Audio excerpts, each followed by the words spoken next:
Leo that is coming up on the 24th, peaking around 3 p.m. Eastern time.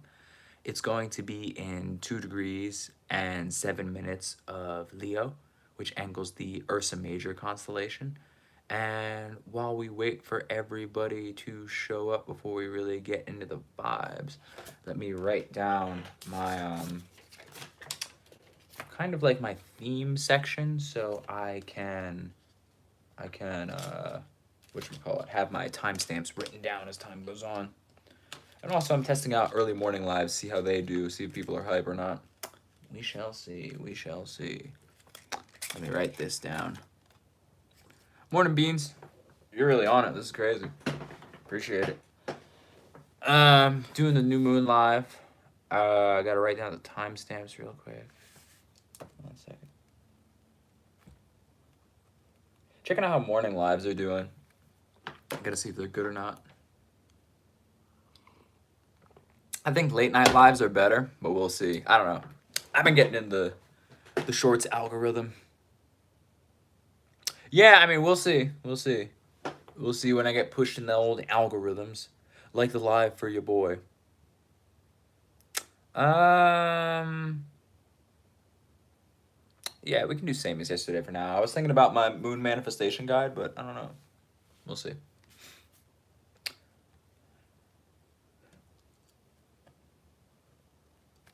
Moon message. I don't know if people are hype on astrology in the morning. We'll see. That's a funny thing. Yeah. Add that in. Check that out. Flip-flop between both of them. See what you're feeling.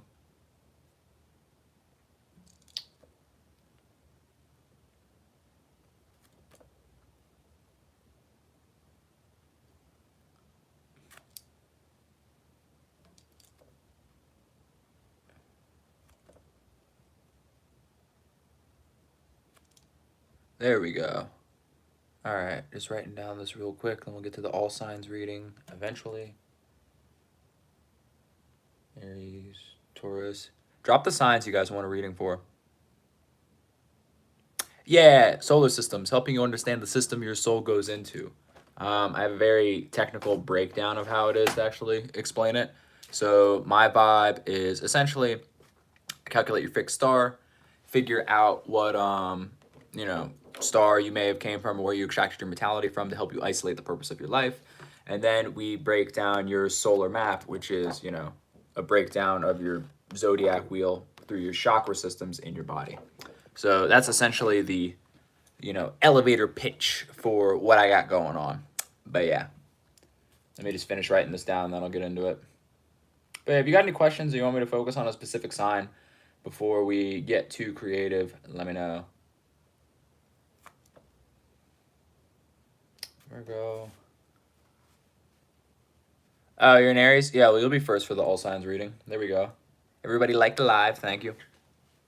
Blast it out there for me. Blast it out for you, boy. I gotta go try. After this, I'm trying a climb called Authentic Battle Damage. It'll be fun. Hey, hate is undervalued. People don't hate enough. I hate all types of things, Scorpio.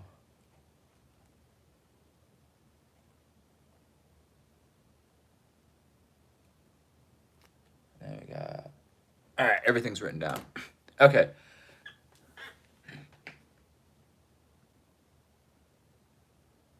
Yeah, I know I care, but I like hating.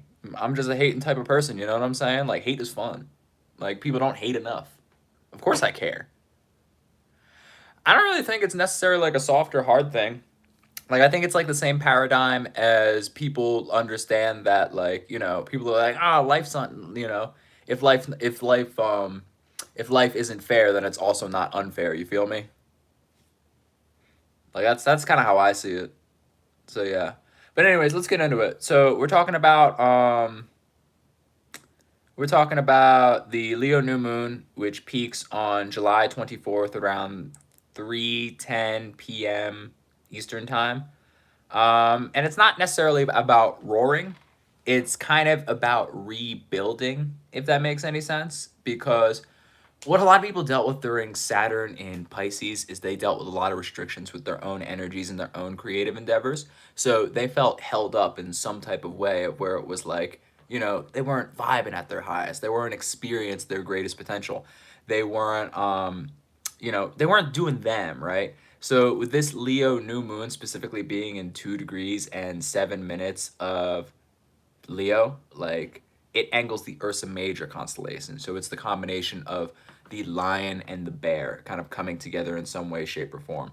So if you're here for this live, get prepared to know your sun, moon, and ascendant, because once I get through the breakdown of the moon's message, the general vibration that it's carrying, a little bit about a chakra download, and then eventually getting into the ritual that you can do for the new moon, we will eventually be leading into the all signs reading. So get your signs ready, drop them if you want me to do them first.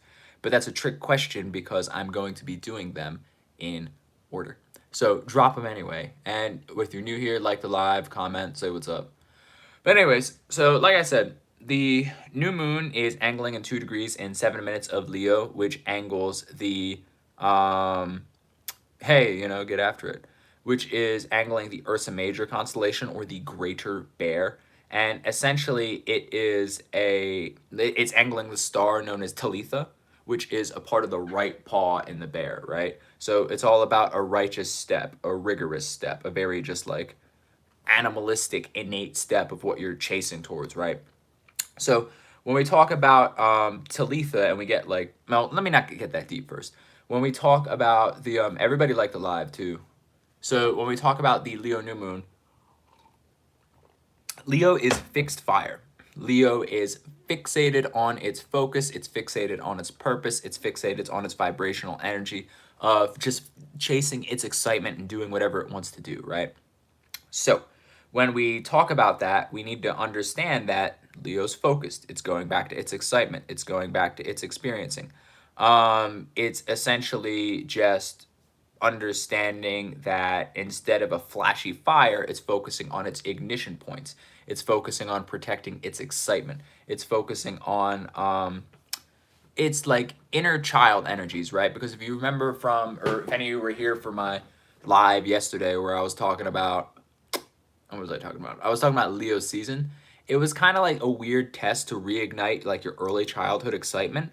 And the entirety of Leo season was you just being like, oh man, this is going on. And then it also had, you know, Chiron going retrograde on the same day that Venus enters Cancer. So it's kind of like a divine feminine shackle of you being forced to feel your feelings and going through what you need to go through in order to open yourself up to the vibes of what's going on, right? So with that being said, things can get a little different with this new moon. Things can get a little interesting, so cause it's like they be doing things, they be getting things happening, but it's kind of like you need to ask yourself, what dream am I finally ready to commit to within my full body, right? Where am I done performing and where am I ready to embody the vibration of what I want to experience? This is the, yeah. For future references, if you're ever curious in regards to what the focus and topic is about, you can always like click up here and it'll kind of tell you. But yeah, we're talking about the Leo new moon specifically. Everybody knew Like the Live and Hook Your Boy Up, trying to go viral. You feel me? But not viral in the sense of just being like, oh, welcome back, Game Master. That's coming up. I'm doing an all signs reading. But yeah, I'm trying to, like, I've gone viral plenty of times in like a pointless way, but I want to go viral with like a much more like focused and directed energy, which is, you know, why I always go viral around Leo season specifically or some type of strong Leo moon, because it's supposed to focus, like, long story short, I don't want to get too deep into that. But what should we call it? That's random. Why are you saying them TikTok psychology words that probably aren't even what you're describing? Stop doing that. It's overused. But anyways, back to the, oh, I forgot to write down. Damn. We'll just say 5 minutes. I'm not really sure. But anyways, so talking about the Leo energy of fixed fire, it's all about focusing on what you intended to commit to in regards to like your excitement and your full body and all that stuff. Essentially, like, what's going on with that and it being at 2 degrees is 2 degrees of Leo is still kind of cuspy in regards to Cancer. So it is about what you care about. It is about what you feel. It is about what you're yeah, I do read tarot cards. I kind of read my own oracle cards. I do it all, like in terms of like oracle cards, spirituality. I actually am planning on doing an oracle card reading for the all signs reading. So let me actually find them. But yeah, check it out. Somebody was talking about a black hole, so I'll probably find some pretty fire my black hole card. Where is it? But yeah, while I find that 2 degrees of Leo is on the cusp, like it's still like it's basically Leo. But here's my black hole card, the Void, my favorite card. But yeah, I'll be doing a oracle card reading along with that, anyways. But yeah, with the 2 degrees of Leo, essentially, it's just like, you know, the homie's gonna be caring about some stuff. You're gonna be like, hey, bruh, this is my vibe. This is what I got going on. This is what I want to do, and I really care about this, and I actually want to commit to this in any way. The Void card means to essentially just like, I don't know, it's like the difference between like spiritual light and spiritual dark. So it's like when we're talking about the how long did I study astrology for? It's going on like about a decade. Yeah. So the Void card is, it kind of deals with like spiritual light and spiritual dark. So if you're familiar with the concept of what, like the old Christian concept of like when people you know, move on from this world, they need to go towards the light. The light that they're talking about is the sun, right? And it kind of keeps you in this reincarnation loop where it's just like it's a defined possibility that's pre-created by someone else, right? So it's not necessarily heaven, it's more or less putting you back here for different purposes, but that's not something I can say on the internet. The dark, or the spiritual dark, is you essentially just kind of having the option to create whatever you want, right? So when I see stepping into the void, I see it as stepping into the realm of all possibilities where you have the option to take power and control and be define, you know, do whatever you want. You can define it as you will. Yeah, obviously I believe in reincarnation, incarnation, and decarnation. You know, it's like take your pick, do what you want to do. Everybody new in the comments, like the live, double tap the screen for your boy. But yeah, of course I believe in reincarnation. It's, you know, just like anything, it's something to do. But moving back into the purpose of your incarnation, which is what this Leo new moon is trying to push you towards, is essentially, it's just bringing you back to your childhood excitement. When we talk about the Leo energy, it's like Leo brings the flame. But when we talk about the Ursa Major constellations, see, this is where we're getting confused into definitions, because reincarnation implies that I want to come back to Earth and do something. Maybe I want to incarnate somewhere else. Maybe I want to create a vessel somewhere else. Maybe I want to expand, you know, my potential and my spirituality into a different experience, right? You know, the essence of me in this realm is incarnated in many different vessels, right? Like, you know, when you get into a higher vibration or you live in a higher space, you know, say if you're like a star somewhere, you could have 1,000 of you on Earth doing the same thing. It really doesn't matter, right? So when you ask the question of reincarnation, what do I want to do? I want to, you know, go back to my vacation planet and go be chilling there. Not going to say where that is, but, you know, vibes are going to be up. But, who's saying they're 17 degrees Leo? Yeah. Oh, that's cool. You got a little Leo stellium going on there?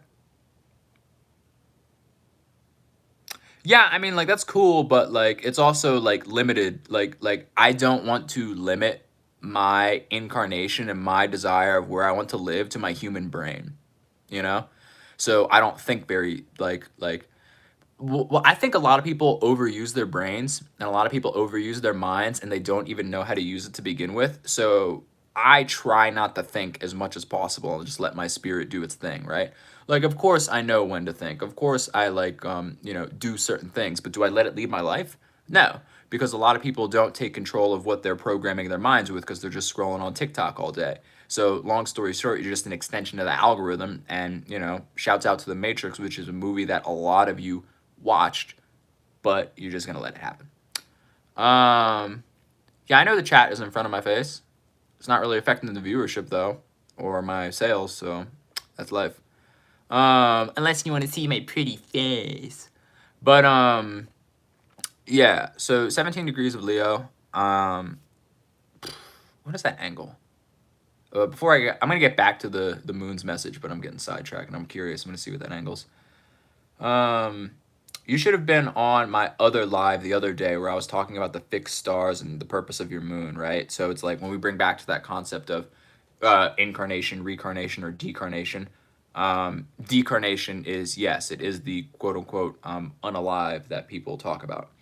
But, you know, different lives, different ways. There's more intentions you can do it, right? Like if you've ever seen the movie, what's that Scandinavian movie where people only live 72 years? Midsummer. You know, that's an example. But anyways, 17 degrees of Leo is actually in the same constellation that we're talking about, which is Ursa Major. However, it is not in the same space to where it's like this new moon is talking about the right hand of the Ursa Major constellation, and your star is essentially closer to the tail. And hey, look, 17 viewers, 17 degrees of Leo. And the star is called Alcor, which is the tail. But anyways, back to my notes of the Leo new moon. Thank you for seeing that. Yes, it was 1000% a Reese's t-shirt. And my intention behind that is to utilize the energies of Leo, which is, you know, the most basic way that you can use the energies of Leo outside of your own mind is through color, right? The vibration of color, which already carries the information, the experiences that you want in regards to that energy, right? So it's like signaling to the universe, hey dog, I'm vibing with Leo. This is what I want to do with the Leo energy. Make my bring me back my manifestation lickety split. You know, like that's the type of vibes that you are on when you actually have the color, right? I have a complete guide in my school where I teach all of these different ways to manifest with astrology from a practical application. So if you don't want to be, how long are we in here? That I can't wrap my head around? Nothing. I can kind of wrap my head around a whole bunch of things as like an understanding, but do I care or do I want to experience something? No. So yeah, so now that we're deeper into the live, if you don't want to, and I can curse to some degree, if you don't want to be a dipshit watching, what's the word? If you don't want to be an idiot that just scrolls through DM to DF tarot card readings for a toxic relationship that you know you should have been let go of and you actually want to learn how to do things with your life, check the link out to the Alchemist Laboratory where I teach practical manifestation of astrology. And I like explain deeper things of, hey, if you want to do this with this energy, you want to do it on this day at this time when the energy is peaking and you want to be wearing this.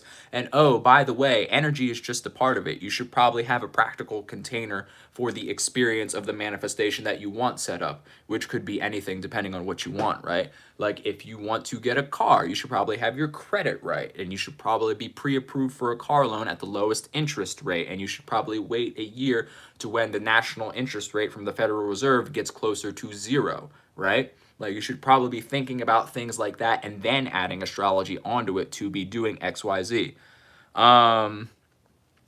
Whatchamacallit. So yeah, that's about it. But anyways, that's kind of like my whole spiel of why I do astrology that way. Because I think people use it as a lottery ticket that's never going to be cashed in, you know? And I get personally offended by it the same way I get offended by people abusing the word narcissism, projection, and, other TikTok, other TikTok. Oh, thank you for the sub. Other TikTok psychology terms that they don't know the definition for, you know? Because it's like, it's like that person versus me, it's like I will crush you in any realm of reality whatsoever. It doesn't even matter, you know? So it's just like, I just hate it because I don't want to be around people that just suck, you know? But anyways, back to the moon's message of like, kind of like incarnating to do what you want, right? So it's sort of like like my purpose with this, because like the Leo in my chart is between my 9th and 10th house, so it's all about what I'm doing right now, which is creating a career around my philosophies and like showing people like, this is how I live life. I have fun. I pretty much do whatever I want every day, all the time, you know? So it's kind of like, if you want to learn more about astrology, Beans, click the link. I got a whole school. So yeah, it's like, I want to live life this way. I want to do things this way. You know what I'm saying? And I want other people to experience that too, right? Because I think people are boring. I don't think they do life. Like, what am I going to do after this? After this, I'm going to make a banging breakfast with eggs, chorizo, guac, and then I am probably going to get a couple notifications for readings or someone joining my school, which is more internet money. And then I am going to go deep into the canyons where I live, and I'm going to go climb a boulder that looks like a shark and then go swimming in a swimming hole. And that's what I'm going to do, you know? And then after that, I'm probably going to go get a beer, and then I'm going to go eat a cheesesteak in a state that doesn't make good cheesesteaks, but I want to do it because I'm from a place that makes good cheesesteaks and I like talking shit. And then I'm going to go play darts in a basement with old people and talk about business, and they're probably going to have issues with passwords on their phone, and I'm going to be like, hey, idiot, there's an app called Password Manager. And you don't have to remember your passwords anymore. You just got to remember one, which is a really consistent conversation that I keep happening. And then if the sun's still out, I'm going to go climb a 1,000-foot rock wall because I can, you know? So it's just like, and people think that's crazy, but this is like a regular Monday for me, you know? Like, it's what I do. And I say that, one, to be egotistical, and then two, to show you that you can do these things too, you know? Like, you can just do whatever you want. It's not that crazy. Whatchamacallit? Yeah, I've been told that. I was told, honestly, in like one of my equivalent past lives where I had my old job, that I should be an actor. But anyways, back to the moon, before we get to the chakra breakdown, is the moon, like, the moon's basically saying that don't just light the fire, build a temple around it. And essentially what they mean by that is you have inspiration, you have things you want to do, and you shouldn't rely on inspiration to motivate you for what it is you want to do. You know, like, you should create a sustainable thing around it, right? For example, I want to talk about astrology and show people the, like, I don't know, I think it's like it's basically the equivalent of it's the spiritual equivalent of like the Myers-Briggs test that they make you take in school. You know, that one's CIA backed. But it's like, there's more to it, right? It shows you your purpose. It shows you what you incarnated for. It shows you the vessel and the tools you have to do it, right? This is why I break it down in the form of your solar map, which is, you know, like, hey, look, your chart, your body. Yeah, your chakras are customizable to you. What's the time in Mexico? Same time it is in America. Yeah, so basically it's like your chakras are custom, right? And essentially what I do with this is I'm like, okay, your body keeps the score. Okay, no one asked the question of where does it keep the score, right? Well, your house systems, which correlate to the specific 12 areas of life, correlate to 12 subsections of the body. So let me take a hop, skip, and a jump and guess where I keep my childhood trauma. Most likely your 3rd or 4th house. Where do I keep my blocks toward excitement, which is conveniently aligned with the chakra of Leo season, which is the solar plexus? Lookity-doo, the solar plexus, your stomach, no way, you know? So it's kind of like, yeah, I don't know, man. I mean, like, that's cool, but it's kind of like old news, you know? Like 12 disciples, 12 hours in the day, you know, 12 months. Like, yeah, we get it, you know? Like, astrology has been used to calculate time forever, and if you're arguing with someone that doesn't believe in it, you can go down that tirade. But the whole point of, like, one of the biggest lessons of that and the Aries energy is you would be much more benefited to keep your fire in your own furnace, right? Like, you don't need to convince anyone, because that's the only purpose of why you would be telling that, right?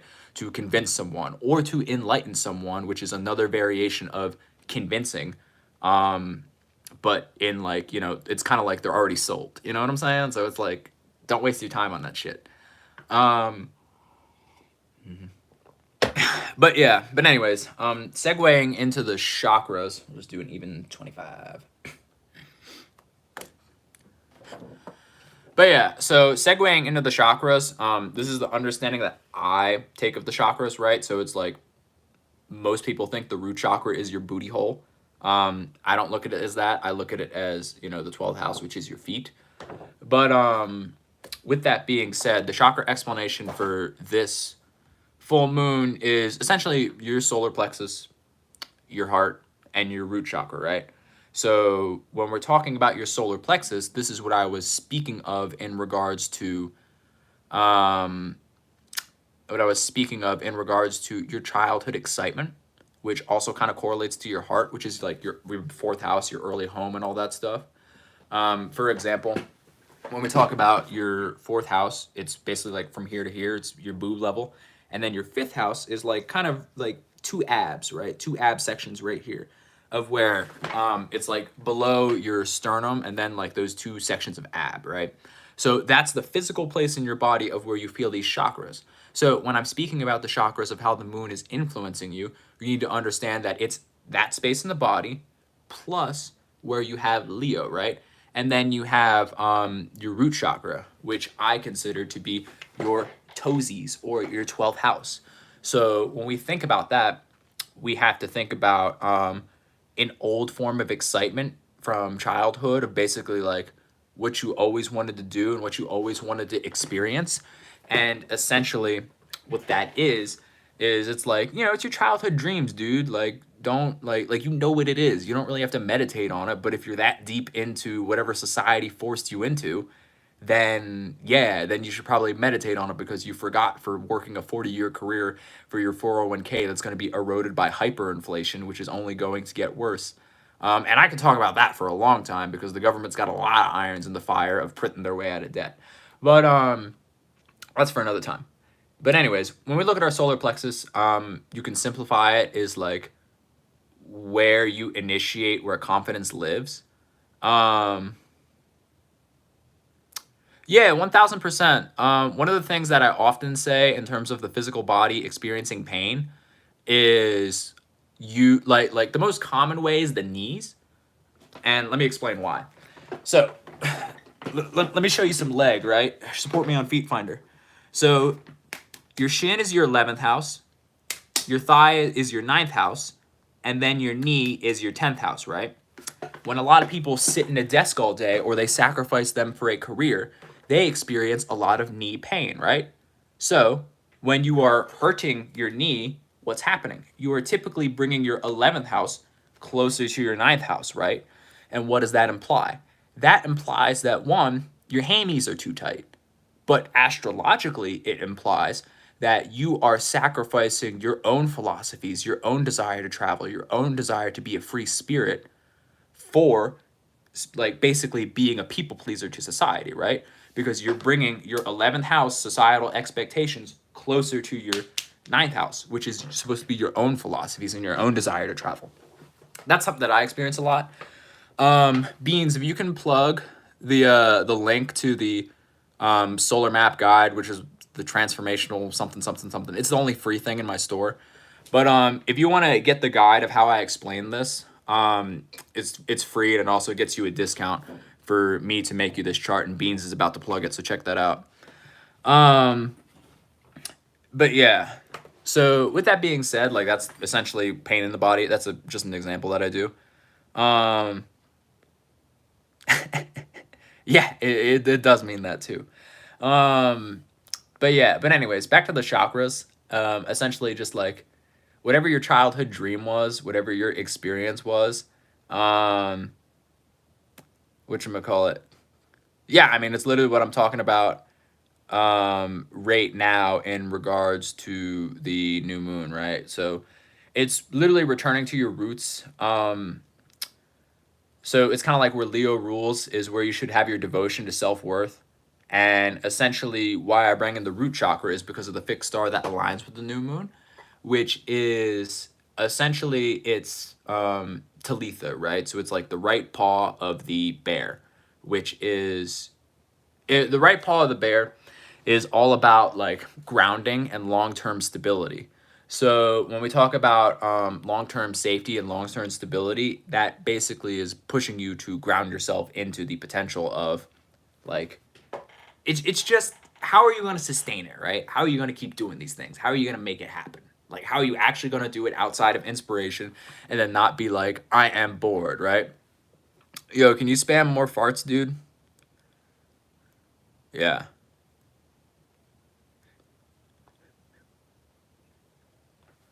So yeah. Come on, man. Give me more. I need more engagement. Thank you. Yeah, get creative with the fonts. But yeah, so basically, the chakra download for the, this lunation per se is essentially solar plexus, your own excitement, heart, what you incarnated to do, what your heart sings, what makes you resonate the most, and then your root chakra, right? Which is essentially you being like, hey, man, this is vibes. This is what we got going on. This is what we have. This is what we want to experience. This is like, just how do we sustain this excitement that we had since childhood? That's essentially what it is. Now, moving on to a potential ritual that we can do here, or a potential new moon ritual, which is, the new moon's where you plant seeds. The full moon is where you release them. And then if you did it right, you should be experiencing it by the time the sun enters that sign, right? So it's like a year-long manifestation cycle of, if you want to build in a sustainable fashion, that's what's going on. I have a full moon ritual guide and for the entire year, in case you want it. It's free in the Alchemist laboratory, and if you just want to get it one-off, it's like, I don't know, I think it's like $28.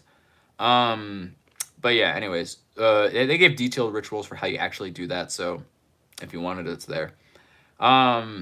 Essentially, the ritual that we got going on here it's a fun one. It gets you, you get to vibe with some gold.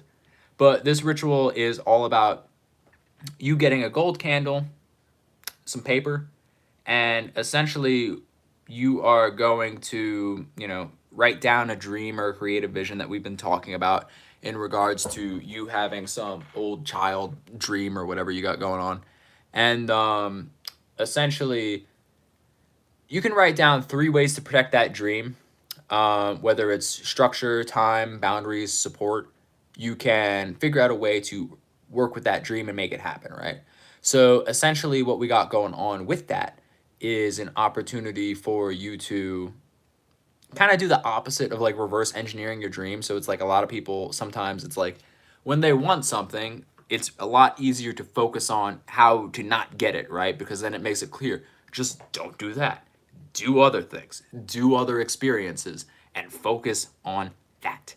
But not everybody can do that, right? Because sometimes people are dickheads and they just be focusing on different stuff. So in this case, it's asking you to write down 3 ways to protect your dream, right? Then what you want to do is you want to say this mantra, which is, I root my fire and purpose. I'm strong enough to stay. And I lead myself gently, not bravely, because gently implies that you are actually focusing on what you want to manifest instead of just being like, I'm addicted to the feeling. Just give me what I want. Don't put me through the growth cycle. That'll probably make me not want the thing and overall, How do you align with moon cycles? It really depends on what you want to do, right? Because it's like you're asking a broad question about how to use spirituality without the key factor of intention. So it's just like, if you don't have an intention, like basically what the astrology says to you is, it's just like, if you just want to be a fart in the wind, that's cool. But like, if you don't have any intention and you just want to use it, then it's like, it's not going to do anything. You're just going to be doing some other stuff. So in terms of what it helps with is it focuses on the exact energy for you to manifest what you want, right? So without the predication of you having an intention or a thing that you want or a desire in any shape and form, it does absolutely nothing for you.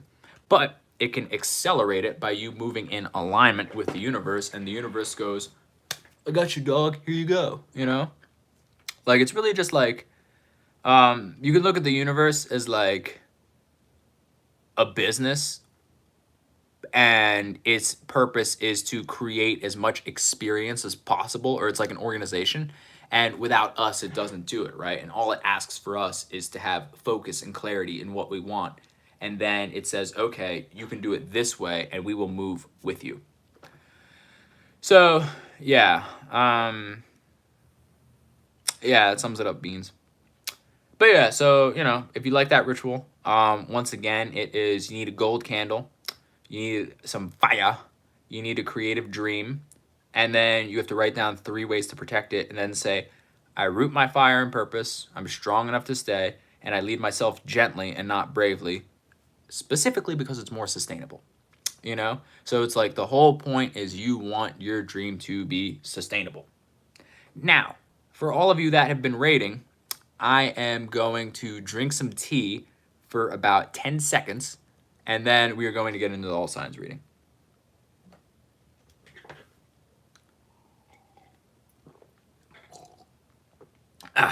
Yeah, some good tea. If you're wondering, I have ginger and jasmine pearl tea. Yeah, you know, because it's like Uncle Iroh, bro. You need some calming jasmine tea. No, I don't really drink coffee. I will on occasion for funsies. But, yeah, I mean, you can see it right here. I got the, oh, shit.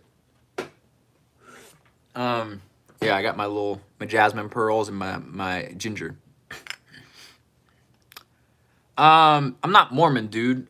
Do whatever you want. Like, if you haven't understood my vibe, it's like, I really don't care what you got going on. Just vibe. But that's funny. But, yeah, no, I only drink loose leaf tea because tea bags are either microplastics or bleach. So, no, I don't do that. But, yeah. And then, yeah, I don't know. I drink coffee on occasion, sometimes.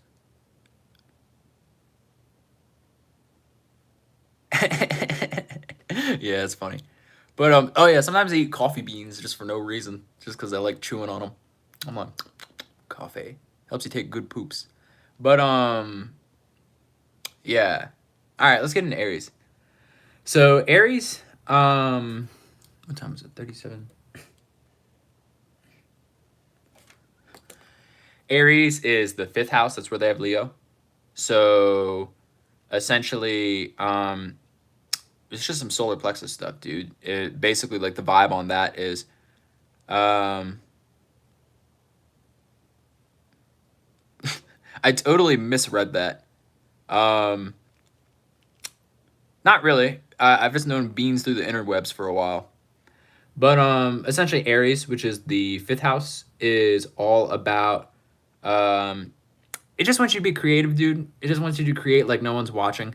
It wants you to let joy rebuild your life, rebuild your courage, rebuild your experience. Like the Aries energy, it's really just about like purely being Aries from its non like hyper aggressive standpoint. So it's kind of like, what are you excited about? What brings you that like Aries, like, oh my God, we need to do this right now. You know, like that's the vibe that Newman wants you to be on, right? So how do you bring that back? How do you make that happen? How do you focus on that energy of just creating like no one's watching? How do you focus on that energy of just being a powerful soul? How do you focus on that energy of just being so excited, elated, and, you know, involved in the potential of what could be, right? Like that's the vibe of Aries right now. Aries just wants to get back to that space of pure creation, right? Because that's what it is, right? Yeah, it's the first sign in this world, but in the spirit world, it's the last sign, right? Because it went through all of its training to just purely have the ability to create off the strength of vibe. So essentially, what it is an opportunity for you to just be. Remember that you can just be, you can just do, you can just create, and you can have that fun that you really want to. And life is supposed to be fun. Life is supposed to be a journey. Life is supposed to just like you kind of following that energy of whatever it is that you want to do and how you want to make that happen. So that's pretty much the vibe of what we got going on in regards to Aries. Now, moving on to Taurus.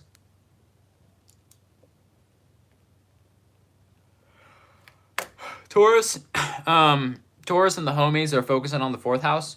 So their home is being redefined. They need to build their inner securities that makes them more magnetic. And no, your inner securities are not your insecurities, because a lot of people build their forms of inner securities as in the form of insecurities, but they don't recognize that it's more or less understanding your boundaries. What do you want to do? What do you want to experience? How do you want to live life in such a way that you feel grounded no matter what you do? Not because you're in a situation where you're always grounded, but because whatchamacallit, like yo, appreciate it, man. It's called being an old soul. You've just had a lot of life experience. You kind of just do whatever, and you don't really give a crap because you're always going to know you're being okay thanks to the universe. And after you go through a lot of different situations and experiences, you just kind of be like, yeah, man, whatever. So yeah.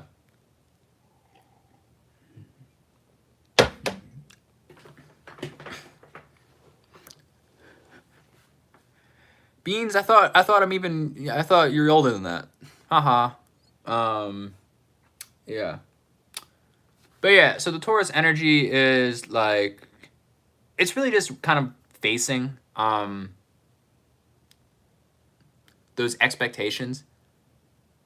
Aha, it's 16 years. I'm not 30, I'm 27. Yeah. Yeah, I know, because I was like, you said 16 years on one of the other lives. But essentially, when it comes to the Taurus energy, it's all about focusing on what you're, like, the internalizations of what your parents kind of expected you to do. So when you grew up in the home, it's like, what visions did your family try to force on you? What visions did your family try to, you know, make you get psyched about? Because the thing about this, and the thing about like early family life, is people don't understand that manipulation and motivation are two sides of the same coin, right?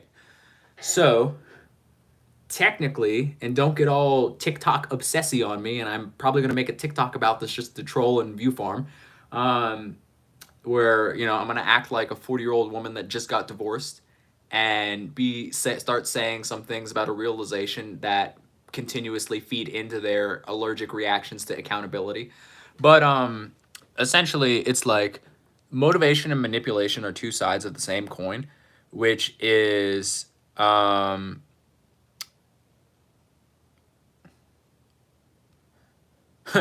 funny.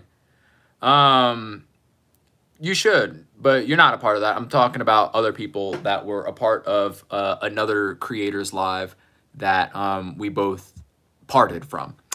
But yeah, I did anti-aging stuff when I was 18 for funsies, and I've been frozen at that age. I can show you my ID from when I was 18 and my ID now. Look the same. But yeah, I know you're kidding, Beans, but I'm making fun of the people that used to follow another guy that we don't associate with anymore. But so my point in saying that for Taurus was, when people are like hyping you up to do something, like, that is still technically manipulation. It's two sides of the same coin. So when we talk about that and we isolate on that concept, think about what your parents focused you on. Think about what your parents were like, you're gonna be a lawyer one day. You're gonna be an engineer one day. The Asian parents rubric, you know what I'm saying? Like, those things, while encouraging and potentially beneficial for your future life, they may not align with you now, right? So when it comes to that, Tauruses really need to go through and isolate, like, what were they genuinely excited about, and how did they introduce those excitements that were imparted onto them into their current life now, and is it benefiting them and what they want to do, or is it hurting them? So these are the questions that you kind of want to ask, right? And when we think about that and talk about that, they got to redefine their home. They got to redefine what's in their heart. They got to redefine what makes them magnetic and truly excited, you know? So, yeah, dude, it's called, I have a literal astrology school called the Alchemist Laboratory. Join it there. I'll teach you a whole bunch of shit. But yeah, we actually have a group call coming up tomorrow. So if you want to hop in before then, hop in, dog. But yeah, that's pretty much the vibes for Taurus. Moving on to Gemini. Yeah. Gemini. So Gemini they have it in their third house in their throat chakra. So Geminis are kind of going through this whole thing of like speaking their truth and redefining childhood traumas and kind of like, you know, they're recognizing that their words are spells and they're reclaiming the language that essentially leads their life. So it's just like, what words are exciting to them? What words are an experience to them?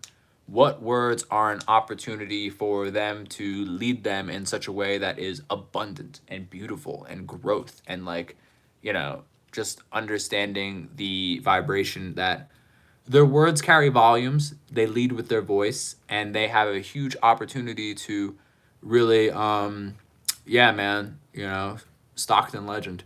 Yeah, yo, free EBK Jabo from Arkansas. Yeah, but anyways, along with that is understanding just like the power of your voice. Like, it's really simple. It's just like, hey man, if you want to motivate people, you can motivate people. If you don't want to motivate people, you don't motivate people. In my other live, I was in Mississauga, you know. But whatchamacallit? So like, it's really simple. It's just kind of understanding like a similar thing to Taurus, but based around your voice and your experience and like what you really want to offer for the world. So when we talk about that, it's essentially like what Gemini is going to go through is they're going to redefine their baggage for life, right? So when they redefine their baggage, they kind of reshape it as what Geminis naturally do, which is kind of dive into the concept of kinesthetic learning, which is they like, you know, the homies just be diving into whatever situation they got going on head first, and then they learn and adapt to everything. Yeah, you know, you catch me being Somali. But yeah, so essentially what they're doing is they are adapting in such a way to where they're redefining like their baggage or their childhood traumas as lessons that built them into the skills that were necessary for their point in life now. That's pretty much the vibe of Gemini. Moving on to Cancerians.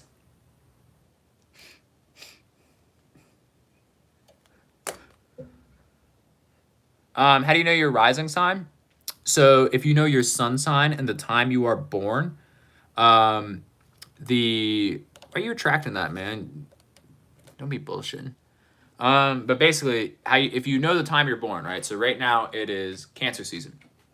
Cancer is in the late degrees of Cancer, so we'll just say 25 degrees for lack. No, it's actually 29 degrees because we're on the cusp and Leo's tomorrow. So if it's 29 degrees at the time the sun rises, then the first 2 hours of the days are basically Leo. Then the next 2 hours of the day are Virgo. Then the next 2 hours of the day are Libra. So if you know the time you're born and you basically do the math based off of that, you can get a good guesstimation. But yeah, Cancer. Cancer is dealing with the second house, which is the first eye chakra. So it's all about redefining their values. And it's time to own their value without apology and understanding their worth is their altar. So essentially what Cancers are going through is Cancers are dealing with they're dealing with the fact that they've built their boundaries and values based off of fear rather than love and creating their own emotion, right? Because Cancer is the cardinal water sign. They have the option to create. They have the option to experience. They have the option to dibble and dabble into the potential of what could be.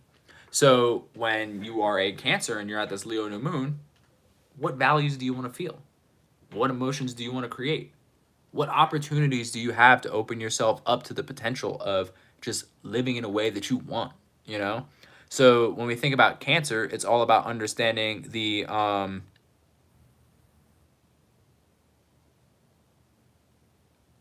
that kind of answers itself. No, Leo's next. So when I'm doing my all signs reading, I'm talking about it from the perspective of the rising sign. But when you listen to it or you watch the playback, you can focus on your rising sign, but then take into account your sun and your moon, since that's like the essence of who you are, you know? So, yeah, so it's like mostly rising signs, but you know, you can add in the sun and the moon for funsies. But back to Cancer, essentially what it is it's just like, dog, you're the cardinal water sign. You create the emotions and feelings and vibrations of the world around you. If you stop being a dickhead, you can pick the emotions that you want to live on, and you can actually create your boundaries around that and have a much better life, right? Because then you're basing everything off of self-love, which will be a much more enjoyable existence.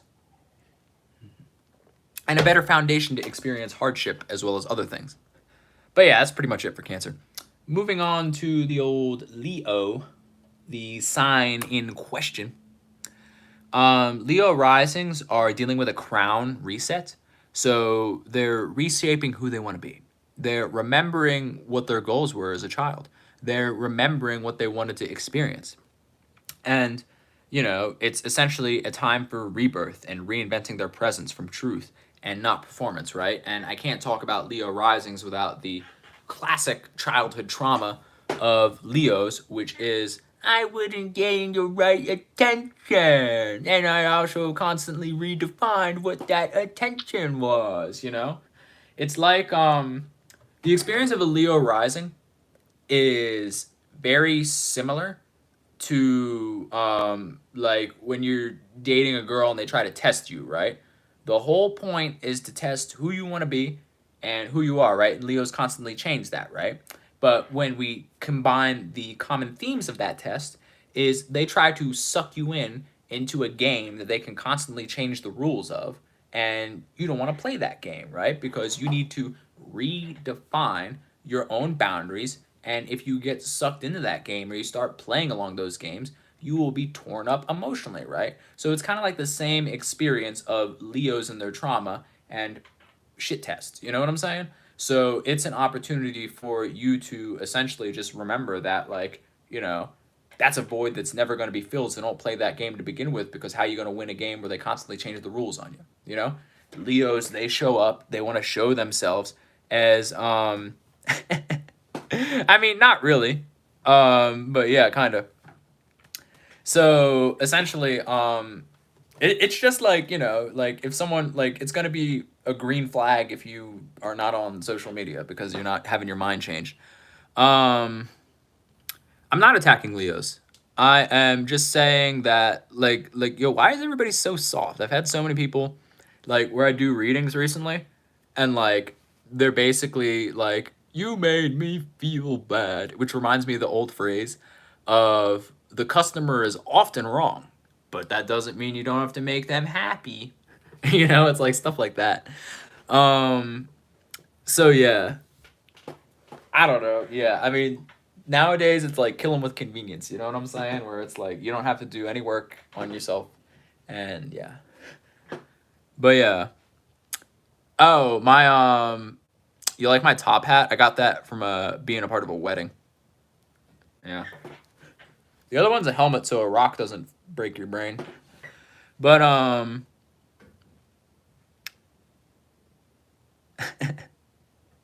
don't know what you're talking about that.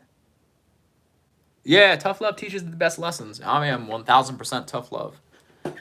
Yeah, dude, because I be getting these stupid ass readings where people want to use astrology as an excuse to do whatever they feel. Don't get me wrong, I'll take your money, but I'm gonna tell you you're stupid. You know.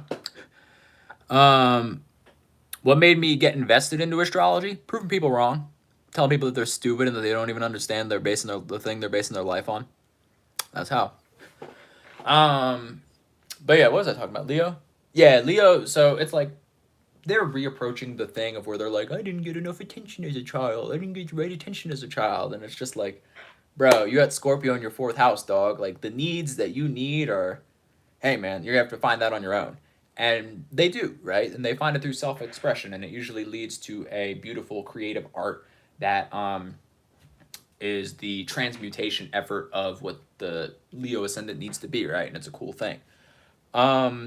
But yeah, basically they just got to go back to that and remember like why they do what they do, and remember that the pain, you know, and remember it's just like I think the phrase is,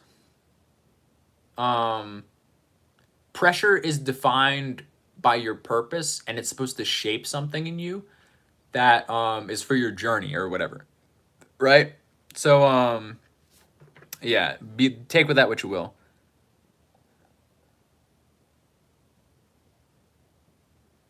I would have to look into that, but that's a good question. I've like thought about that and seen some things along those lines.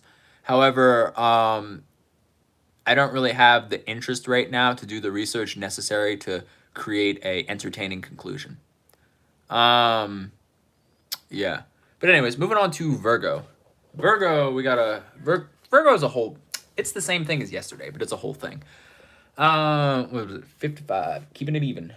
Like it. And then, yeah, guys. Also, after I do the all signs reading, if you want me to like do some oracle card readings with these cards, I think they're pretty cool. Let me find the cool one. But yeah, I can do an oracle card reading. Just let me know. Because I was thinking about it. Oh, that one's pretty cool, but that's not the one. I'm looking for the portal card. The portal card is banging. Oh, this is a very Leo card. I like it. What deck is this? It's the Starseed Oracle deck. The homie Joe really made a lot of money off this deck, ain't gonna lie. I don't know who that is. I'm not a fan of... She better not be white. I don't like white people that just do ayahuasca. And I say that I am white, but like, you know, I don't like people that do ayahuasca and start speaking light language, you know? Like, it just annoys me. I really think, like, it's a... Like, I wouldn't call it cultural appropriation because I hate that term. But, like, I just view it as, like, you're being extra, dude. Like, move, like, get an insurance job. I don't know. That's just how I feel about that. But yeah, here's the portal card. One of my favorite cards. I'm going to do an oracle card reading with it. That and the void. Because it's representative of the realm of all possibilities, I think. And that's what I, like, subconsciously like about it. But yeah, anyways, back to Virgo.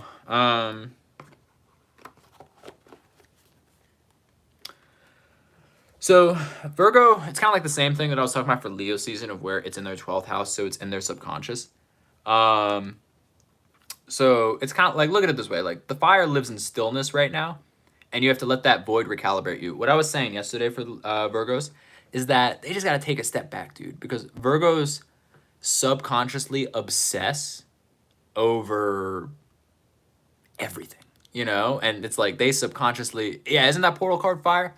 And they need to really re-isolate what they're obsessing over because, bro, like, they're just doing too much. They don't remember what they enjoy. They just subconsciously feel like they can be the leader, and they negate the fact that, like, being a leader or being a good CEO is predicated on delegation and buying your time back so that you have time to think, right? Like, that's the whole point of business and being a successful business person, of being able to cultivate and create systems that create value to the world.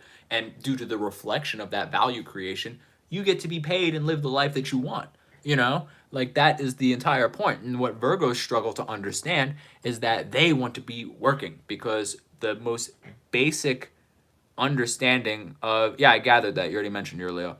The most basic understanding of Virgo is work, right? To do work, to be the one that's spreading the roots, to be the one that's, you know, growing the seeds, to be the one that is constantly adapting and cultivating what they have going on. So good question, Beans.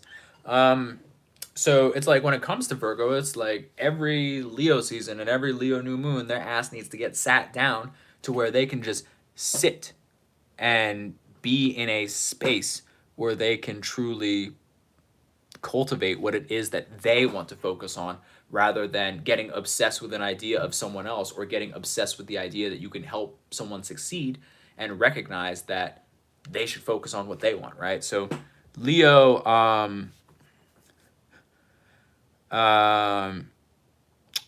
I going to stop to do a reading for you that I would normally charge for? No. So yeah, essentially, Beans, if you want to do that, you can. So yeah, when we think about that, Virgo is really just taking the time to sit down, take a break, and understand that,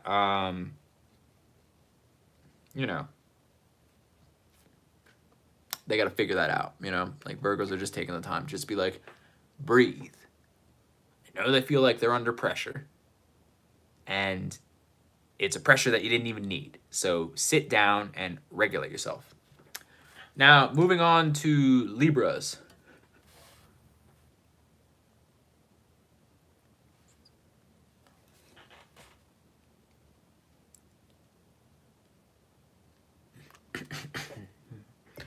So Libra's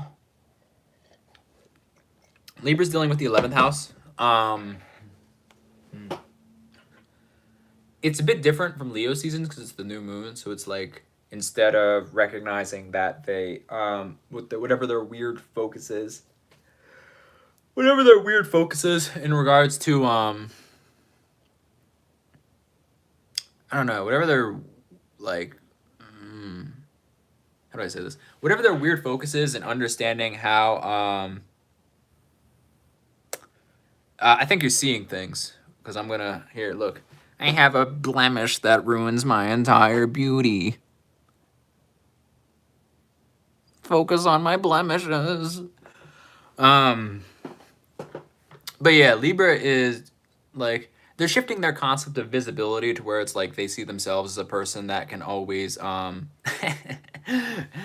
they can always, like, be opportunistic in such a way to where they think they can always be the person that sees, like, that third point of view where it's just like, they said this, he said this, but I see the point that's going to bring balance, right? And they're going to recognize that they don't necessarily need that sense of leadership, right? So with their visibility shifting, they're recognizing that they need to be with people who protect their power in a way.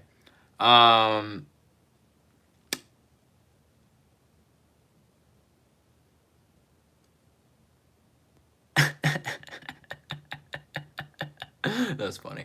But yeah, so with Libras in their 11th house, they're reshaping how they associate with their public image and how they kind of deal with the public in a way.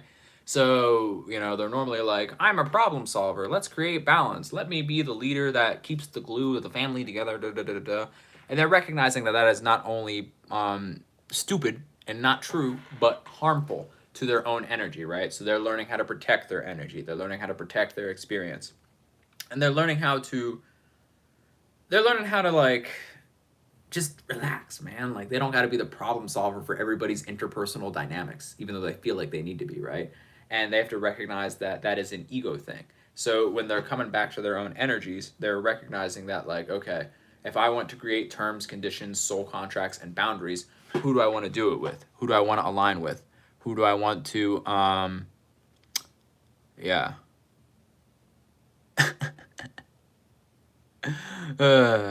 I don't think that's true, but I feel you. But yeah, that's pretty much the vibe for Libra. It's nothing too crazy. They just gotta sit their ass down and recognize that, like, hey man, like, you're doing too much. You don't need to have all that responsibility, and it's draining you. Chill out. Now, Scorpio. So Scorpio, they're dealing with the 10th house, which is their knees. For those that were here in the beginning talking about knee pain and so on and so forth.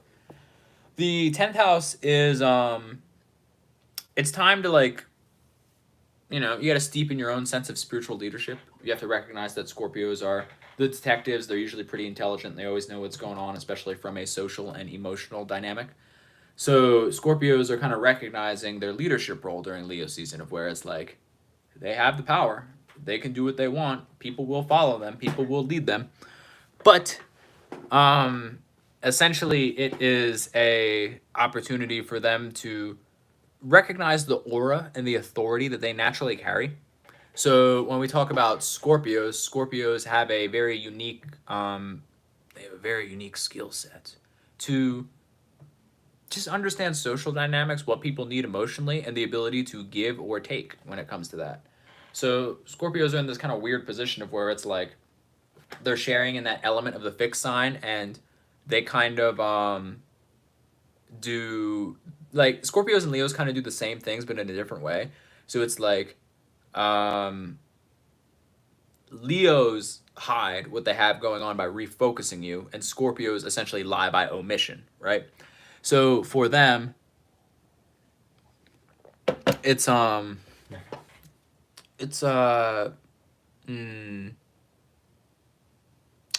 don't know. It's like a weird kind of like symbiotic, like it's like this weird like symbiotic like skill set with hatred, because they don't understand, like, it's like they respect what each other does, but they don't understand. They're just like, why would you do that when you could do this? You know, it's like Scorpios will never understand why Leos are so boisterous and why they want all that energy and attention. And Leos don't look at it that way. They look at it from the standpoint of, why would they like, they're like, well, why wouldn't you lead that way? Why wouldn't you want all that energy? And why wouldn't you just want to refocus them? Because it's like everything's out. Like Leos are from the perspective of, is like, the light's always gonna shine. Why would you, you know, it's like, why would you just try to hide it? Like, that's kind of like what it is, right? And then Scorpio goes back and they're just like, well, I don't want them to know about that. I don't want seeds to grow in this space. I don't want energy and attention on this. And they're looking at Leo, and it's just kind of like this, like, agree to disagree with a bit of animosity. So it's just like Leo's also being like a powerful fixed sign that kind of does the same thing. I mean, no, Scorpio's, sorry. Scorpio's kind of being another fixed sign that sort of does the same thing. They get respect from everyone but Leos in this season, if that makes any sense. So it's kind of like they're out here, they're doing their thing, but like Leos are like, I wouldn't do it that way, and they're like low-key hating on it. So it's like it's a give and take weird type of thing, you feel me? But moving on to Saggy.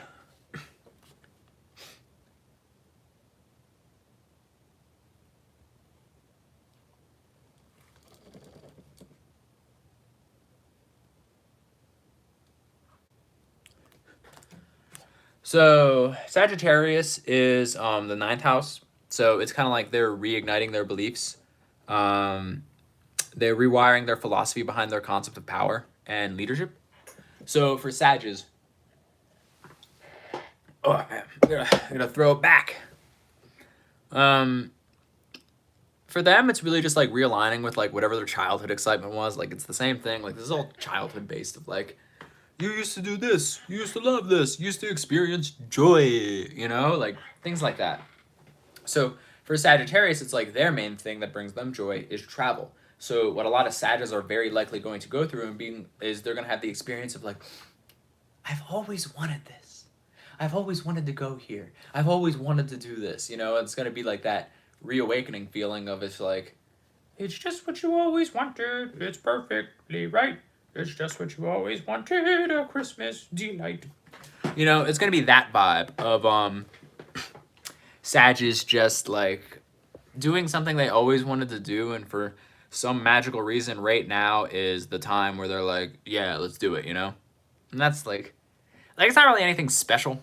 I'm sure it'll feel special, but like in terms of a unique, wild concept that's hitting them, no, it's not. It's going to be some dream, some memory, some daydream just popping up, and then being like, gotta do it. Gotta do it. And that's what's going to happen, right? It's nothing that creative. Like, what they'll do is creative, but the actual experience leading up to it is not. Now, let's move on to those snappy cappies.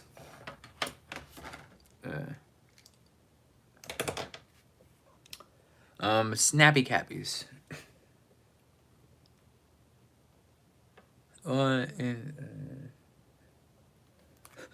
Okay, so Capricorn, we're dealing with the 8th house here.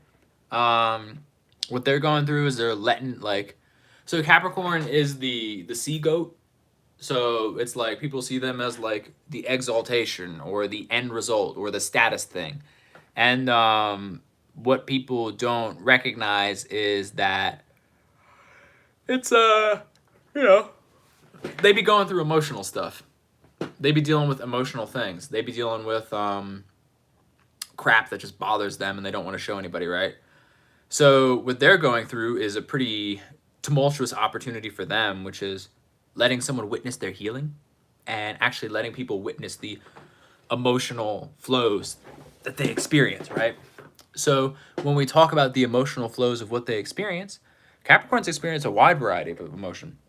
But what typically holds them back is a need or some form of expectation around leadership and accomplishment, right? So it's just like, I can deal with my emotions later. And they very often eventually do. But the problem is they don't want to show it. They don't want to experience it.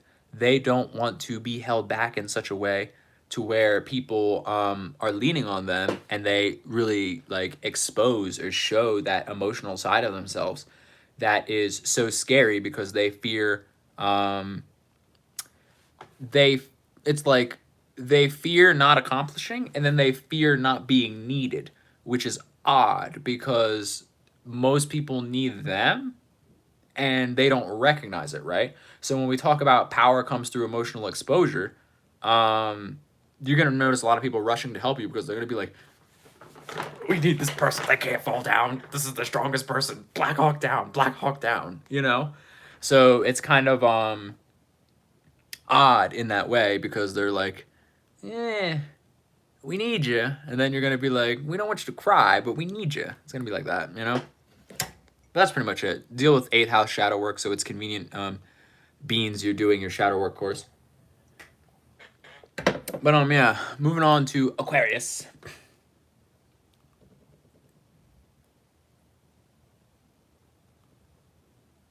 So Aquarius is dealing with a weird thing because they just got Pluto moved into their thing, and yeah. Sorry, I was gonna recap for you if you didn't hear it. But what Aquarius is doing is like they're in a weird space where they're recommitting to a partnership that kind of like sees their soul, which is scary to them, and they're kind of like, the odd thing is it's just like Aquariuses are the ones that are dealing with the, I guess you could say, how do you say this? They're dealing with like they're one of the ones with like the exes coming back, but like not really. Because it's not forever. They're just like handling some unfinished business. And in terms of the whatchamacallit. And then whatchamacallit. Yeah, I don't know, because it's like it's not necessarily that. Like it's more or less a reflection of them having that in their 7th house, where they're like it's more about them reconnecting with themselves. Like I said, this is all the entire full moon is yeah, my Venus is in Taurus. Thanks for noticing. So yeah, it's like, but a key thing to note is I have a Venus Pluto opposition. So it's like and I have so it's like I have Pluto in the 1st house and I have Venus in the 7th house. So it's like Venus in good sign, good house, but it opposes Pluto, right? So it's like all of my luck is not based on like who I am and what I do. It's often based on me networking or being really lucky in relationships, right? So it's just like I always stumble into rich friends, and so yeah. Bro, I don't fucking know. I told you I don't know Vedic astrology like that. Yeah. Sorry, I didn't mean to be rude. I have an Aries moon. I react that way sometimes. I don't mean it. I just be like, rah, you know? But anyways, back to Aquarius.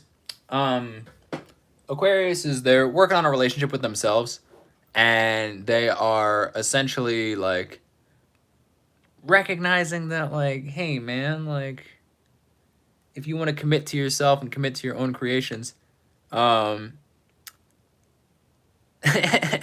yeah, I figured you would. But yeah, it's like I don't know. Aries is going through this weird thing in themselves because they have Pluto in their 1st house, and essentially what they got going on is they're dealing with like a lot of power struggles. So what this new moon is asking them is to get right with yourself, dog. Understand the relationship with yourself and recognize that your power isn't slipping; it's reshaping. Because what Aquarius always did to stay popular or to stay in control is now the general focus of power in life and society. So they kind of gotta get right with themselves so they can kind of be like, okay, we're the best at this. We do the best at this. But it's not necessarily something that I want to commit or stick to, and I have to reshape and shift, you know? That's pretty much the vibe of Aquarius. Now, moving on to Pisces.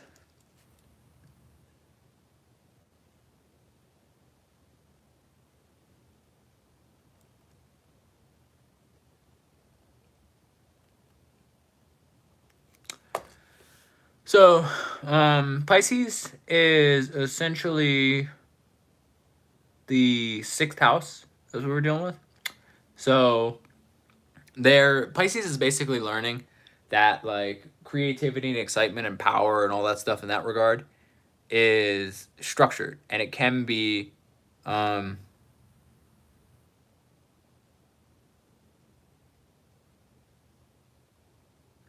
what does Pluto represent? I'll get to that after Pisces. But yeah, I mean, like, dude, you're a Vedic astrologer. Like, you can just ask if you want my perspective.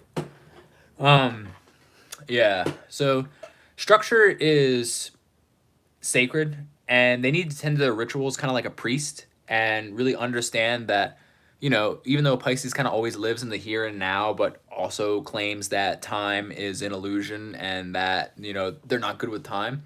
They need to recognize essentially that like they have a responsibility to the world as it is right now, and they need to understand that they can essentially like pull things forward out of life and pull things forward into the future, and they need to lead the charge of what's going on in terms of the technological development, because that's their responsibility, that's what they have going on, and that's what they want to make happen, you know. So essentially it's an opportunity for people to recognize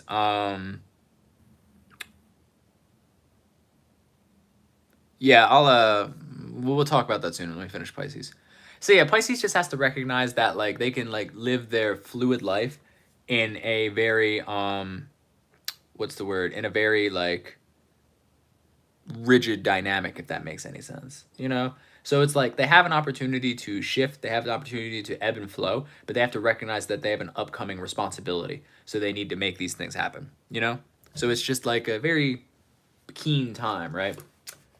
Anyways, let me we'll call it the we'll call that it for the all signs reading. Let's talk about random astrology things.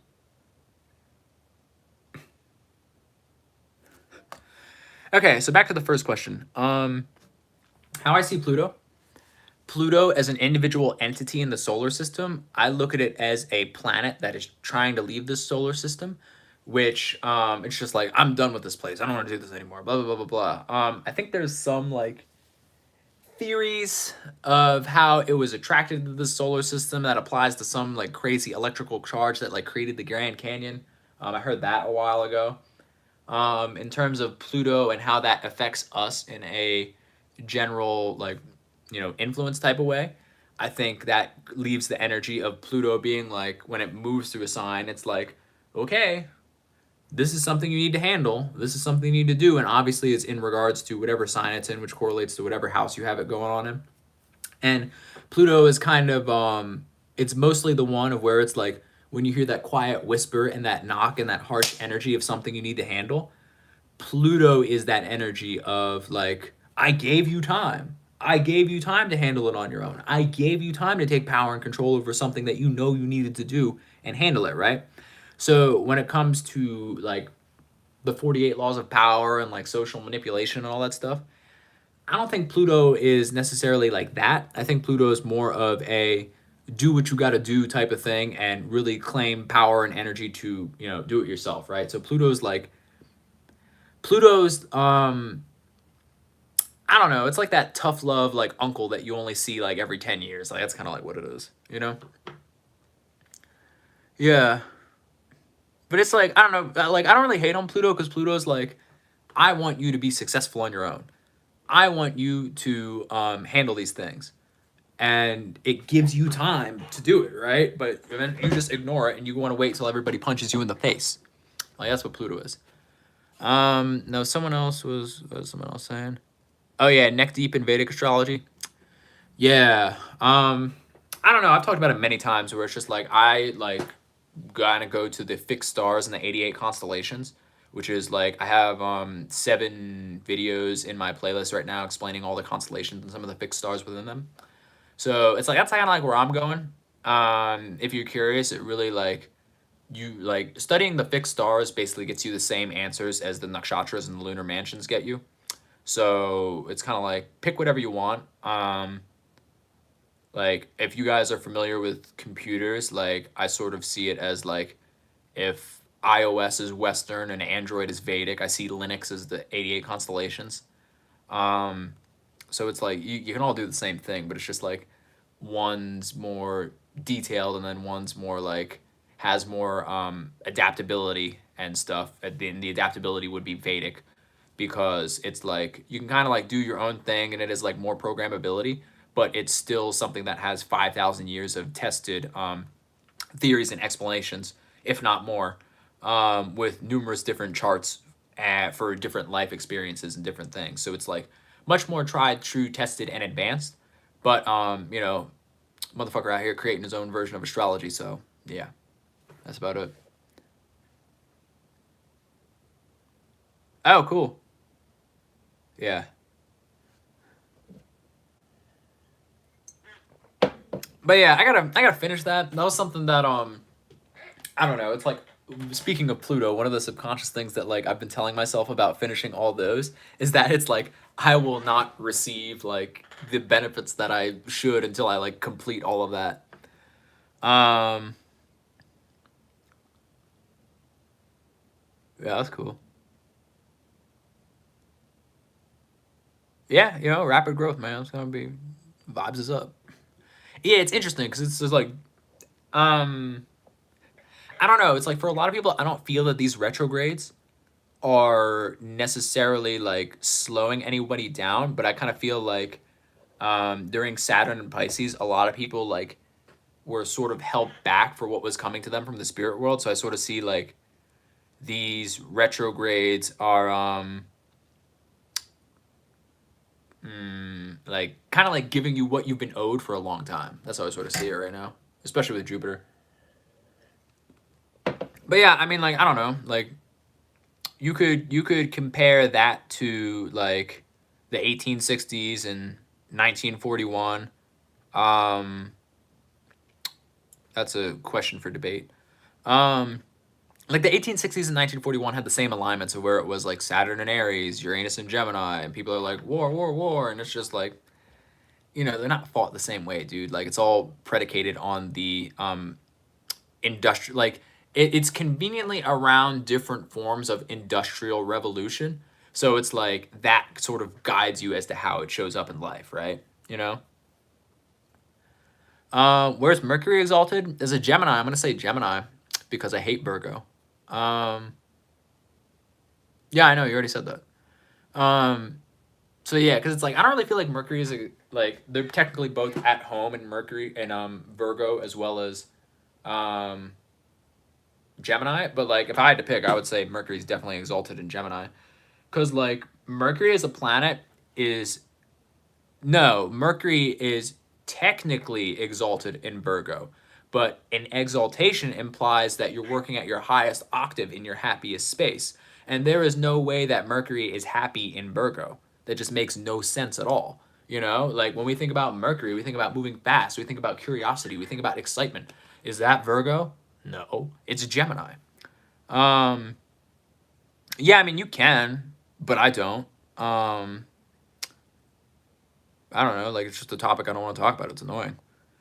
Um, yeah, I know. That's what I'm saying. Like this is the whole point. I'm like this is why I created my own version of astrology because no specific version of astrology fit my point of view, you know? Um, Virgo is not that smart salesman. What are you talking about? Um, no need to apologize. Um, like it's like you can. It's just something that I don't do. You know, it's not like anything personal. Like I'm not like, you know, some of the people that were watching commenting saying that I offended them, and I was like, you chose to watch me. Shut up. You know, like I'm not offended by your question in any way whatsoever. But yeah, Virgo is not a smart salesman. Virgo is a tactical salesman, and Virgo is that more annoying version of sales of where they're like, you can feel like they're selling you. Gemini is having a conversation, asking you questions, and probably forgetting why they're even talking to you to begin with, and accidentally upsells you on something they don't even have. You know, like that's what it is. So yeah, it's like for example, one of my side gigs is I am a fake CEO for a tech company, and I do a lot of tech sales, right? As a Gemini, I sell things to people that don't even exist. And then the tech team creates that overnight because they're a phenomenal tech team. You know, is Virgo doing that? Hell no. Virgo would need the thing to be built, and they would fail the greatest like lesson in sales that everybody learns at first, which is the concept of if I build it, they will come, is a lie. It is the biggest lie in business ever, and it's not true. You need to market something before you even build it. You need to have, because that's the best way to do it, right? Because you're not putting up anything. You're just seeing and testing to find like different market gaps and needs, like the book Blue Ocean Theory. So yeah, so it's just like, for example, why I'm live on YouTube right now and why I'm not making TikToks and Instagram posts is because right now I noticed that the quote unquote blue ocean theory is that vertical lives are hot right now because YouTube just implemented it and it wants to steal everything TikTok's doing. This is the same reason why followers don't matter anymore. This is the same reason why, like, I would venture to say subscribers also don't matter that much anymore. Like, every single piece of content on social media is like, your virality is based off that individual piece of content all across every platform because they're all warring with each other. And the way to make your social media platform hot is by giving people views and saying you can blow up and be viral. That's why. But then the next thing people get into that is they recognize that when they go viral, they don't make the money or they don't get the fame they need because people are, attention spans are like that. Look at me. Nobody knows me. I have 1 million views on a single video on every single platform, and I've done that multiple times. People don't know me. Did it generate sales? Yeah, by the pure aspect of volume, but was it directed towards something that I wanted to sell? No. And I've been trying to figure that out for years, and I probably will figure it out at some point because I'm not giving up. But like, that's the that's the vibe. That's my little rant on that. I forget why I said that. But does astrology and law of attraction have links? Yeah. It's all under the umbrella of spirituality. Duh.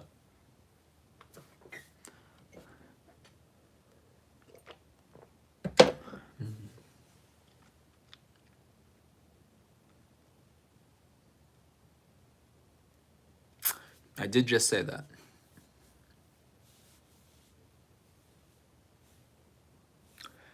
Let me see if I can remember the origin. Oh yeah, the Gemini salesman question. That was why I said all that.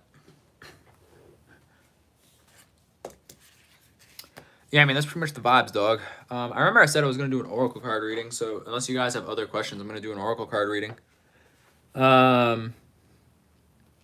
Yeah. So yeah, but I mean, like, that's just like, I went on that rant because that's something I think about a lot. And it's like, I don't know. It's like, I just think people are so stuck in like 2016, like growth hacks, and they don't recognize that like, oh, that'll be cool. When my channel gets monetized, I'll be like, give me a super chat for an oracle card reading. But yeah, I don't know. I just think people are stuck in like 2018 social media hacks, and it's just like, bro, you are so far gone in terms of like what's going on.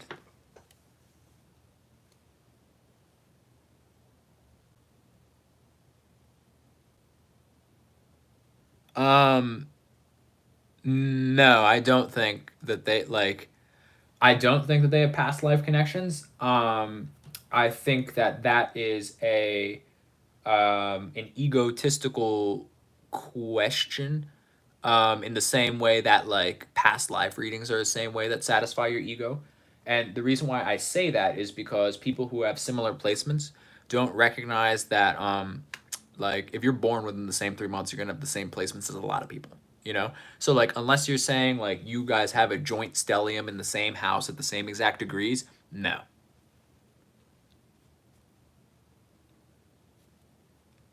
Yeah, I don't know. I see past life stuff, or like twin flame connections as like a lot of like synastry mutual connections. So it's like, for example, if someone has like their Saturn on your sun sign in the same exact degree, it's like they're meant to be your teacher or some way.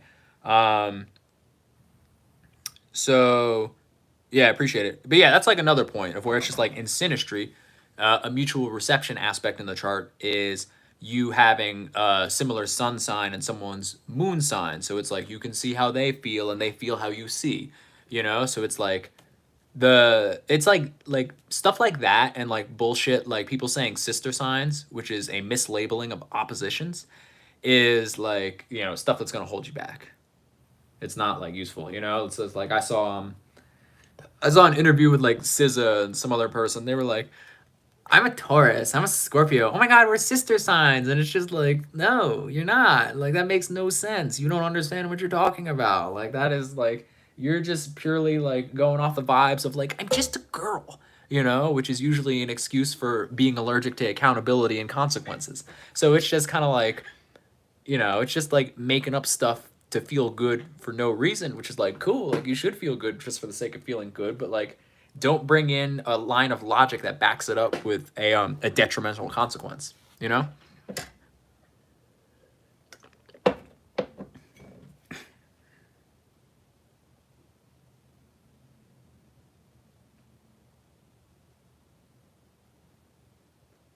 I see what you're saying.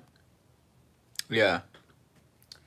But I mean, like, not to rain on your parade, but it's just like, you know, the questions you're asking about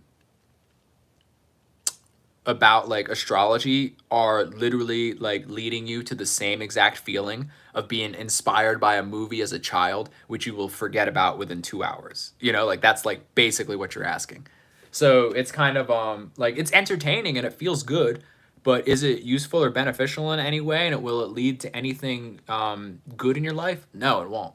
So watch out for that.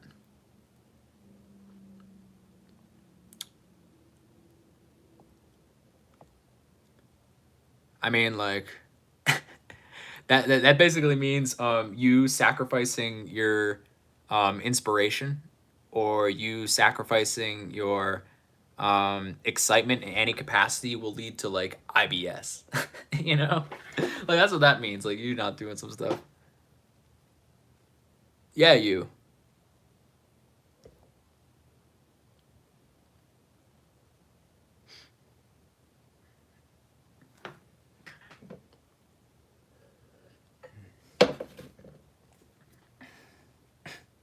Yeah, I already did Sag, but if you watch this video later, I'll have the timestamps in.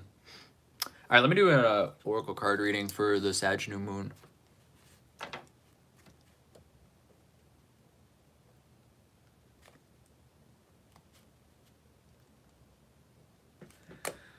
Okay, so let's do an oracle card reading for the Sag new moon. I'm gonna do a 3-card pull for past, present, and future lessons from here. Yeah, I did Aries about an hour ago. Once again, timestamps in the chat. Or timestamps in the description whenever I do that. Yeah, if you're curious, Aries started at 37 minutes. I mean, I know it, but this is technically an oracle card deck, and personally, like, I don't know, if you can read astrology, you can read tarot. I don't think it's that difficult, but maybe that's just me having past life skills. But yeah, so I'm doing a 3-card pull for the Leo new moon on July 24th, peaking at 3 p.m.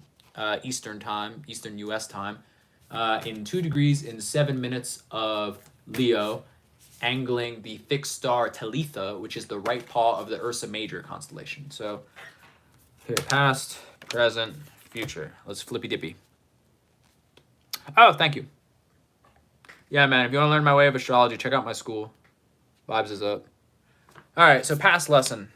Yeah, shouts out to Subaru. I actually live in a state where they exclusively drive Subarus. So the 7 star sisters is in reference to the Pleiades constellation, and why I was just saying, you know, the lesbian car brand for no reason is because Subaru has 7 stars in their logo symbolizing Pleiades. You may notice that a lot of cars are referencing to the stars because they are vehicles for experience, right? Light is a vehicle for experience. Light is a vehicle for information. Light is a vehicle for inspiration, right? So when it comes to, yeah, man, enjoy your dinner. Have a good one.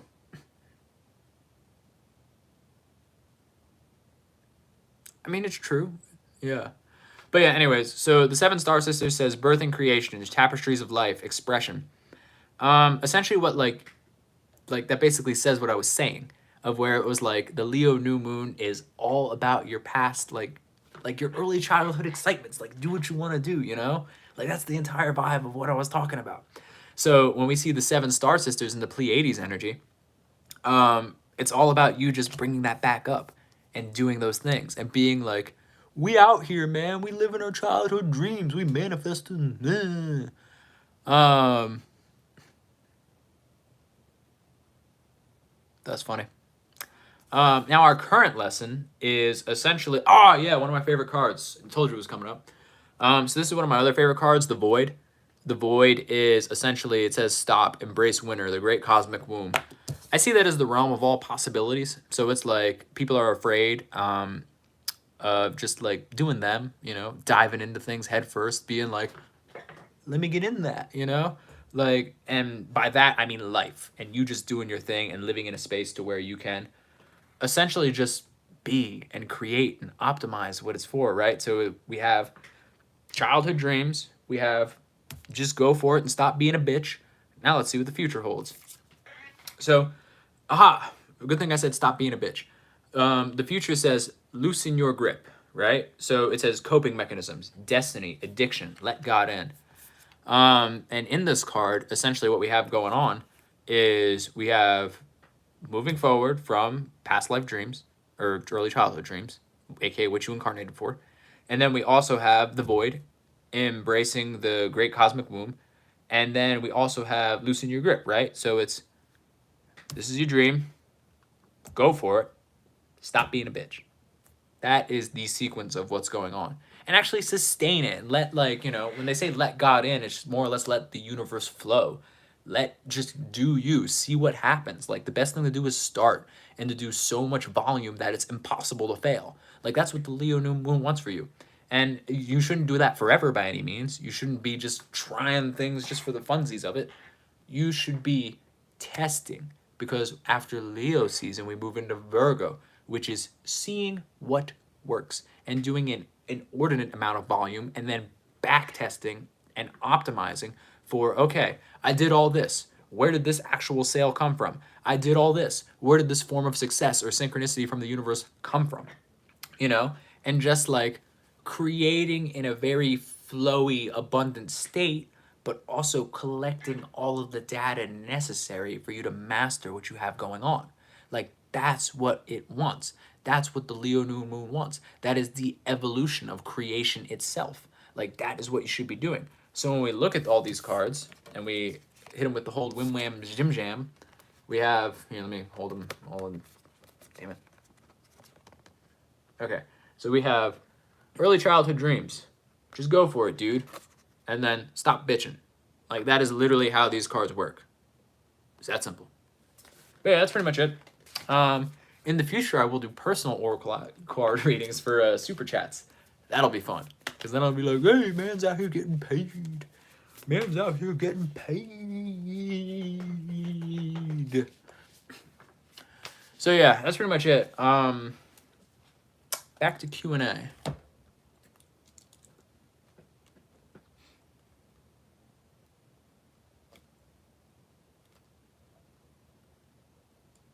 Okay. I write down the timestamps for all when you want to view it. But yeah, anybody got any questions? I'm gonna go get some more tea. Beans, manage the questions for me. Man's gotta pee. Oops, sorry, glasses.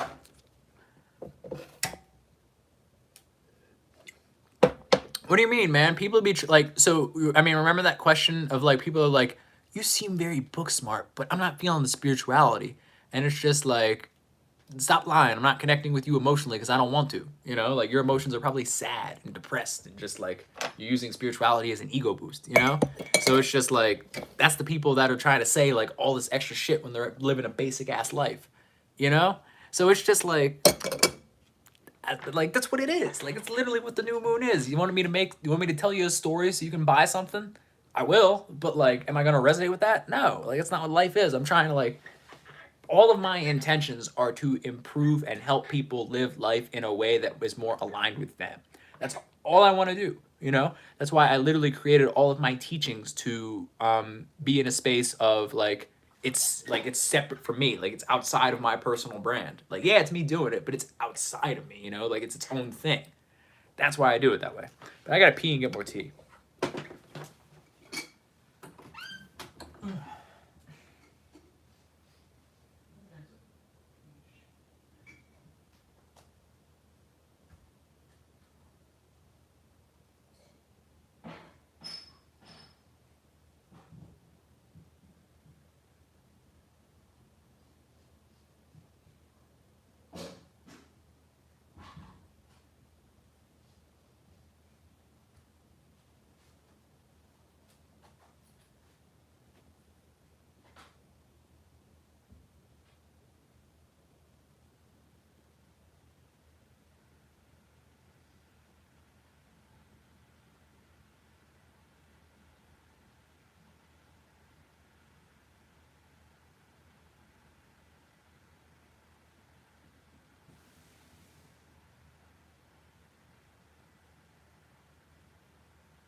The homie Joe has returned with more tea and less pee.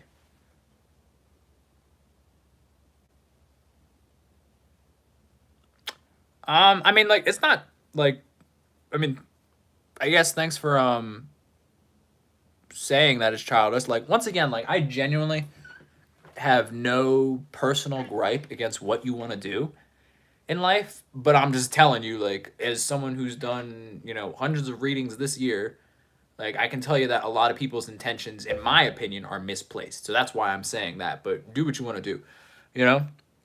So how do I tell if it would work between two people? So that's called, the technical answer for that is called synastry. And that's like the astrology of like all things seventh house and relationships of how like people work together. One of the most basic things is a good alignment with a like a Venus or a Jupiter sign, and then also having, like I said before, having your sun placed in that person's moon sign, or having a good placement with that, or vice versa, and just having good like mutual reception between um, you know, vibes, right? That's pretty much it. I don't know if that answers your question.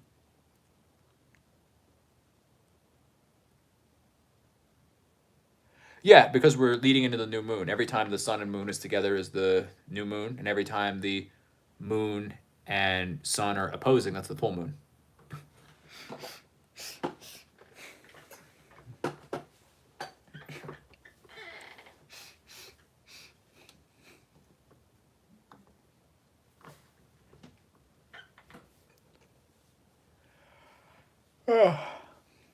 Yeah, that's how you tell. You got any other questions?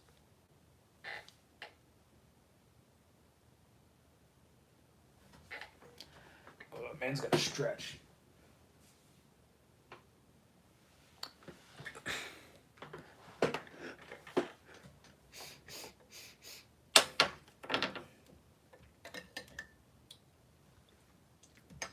Yeah, tea's gonna slap. Yeah, sun sign and rising sign counts too. That's what I was also saying. Um, Yes, it will affect you differently. This is your new moon. Yo, Coding Man, welcome back.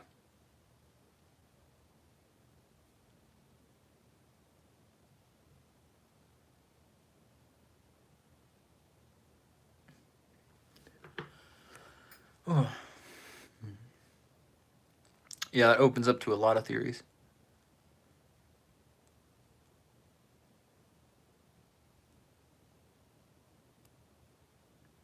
Yeah, it's your new moon, so it's like super powerful to you. Yo, we're asking a lot of like deep philosophical questions. Let me get in order. So yeah, so you having your new moon in Cancer, um, is like this is like your time to go deep and basically ask yourself if you are creating your boundaries. Like what emotion is your concept of your values and your boundaries being created from? You know? Like it's not really your new moon already passed, but this is like half your new moon. But that's the question you should be asking. Now,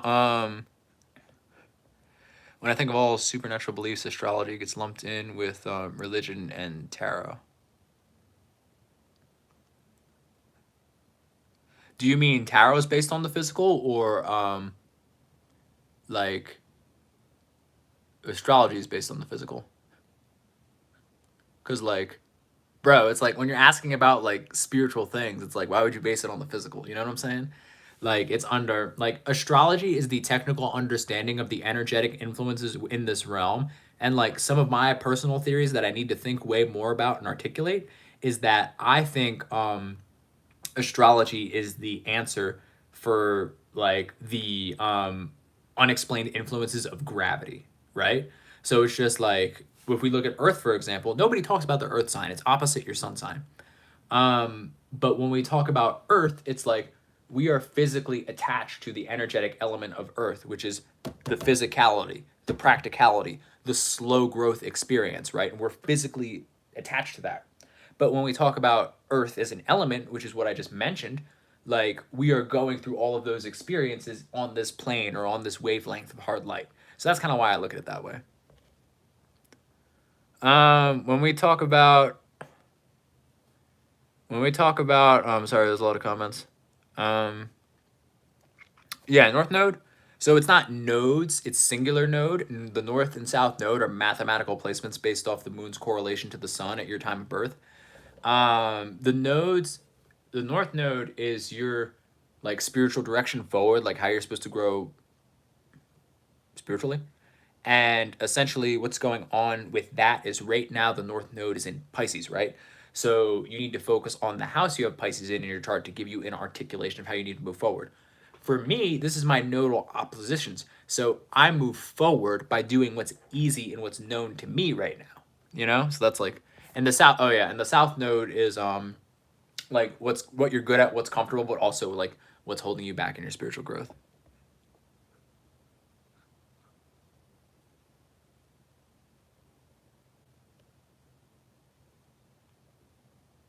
Would I say things are still going your way? I don't give a shit.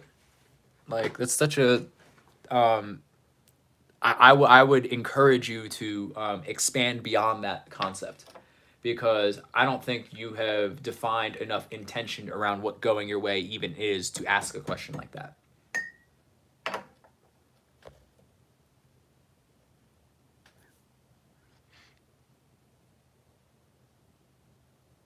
Yeah, man. Don't sleep on astrology, dude. Like it's extreme. Like I mean, like it comes back to the J.P. Morgan quote, dude. And fucking J.P. Morgan is like they're the ones that created the Fed, and now they have their hands deep in basically rebirthing and recreating the financial system as we speak. Like literally, dude. Like fucking like I was just looking into some like I was doing some like on chain whatchamacallit on chain investigation, and I saw that like the same exact day that Silicon Valley Bank got bailed out, the same amount that they got bailed out with went in USDT, and then it was converted to the staked ETH token. And conveniently, right around that time, they had a vote on EIP like 4849 or something, which was about reducing fees for layer 2 stable coins, right? And conveniently, what is the biggest layer 2 stable coin right now? It's on base. It is the base chain, and it's USDC. Who was invested in USDC since 2015? JP Morgan. You know, so it's just like when you put that together and then you see who's basically writing the Clarity Act, conveniently everything will be aligned with the base chain, and the base chain is where the next altcoin season is going to happen now that Solana is done, because the biggest investor in FTX had their holdings in Solana. So what do? They basically manufactured the entire meme coin cycle. Like, that's what happened, you know? So it's just like, I got a lot of opinions about that. So it's just like, man. But yeah, back to astrology for people that are curious on that. And like, it's weird because like you can see that money moving into USDC, but you can't see it on the staked ETH because they manipulated the chart. It's a whole. But if you go to like videos of that chart way back when, you can see the exact spike. It's a whole thing.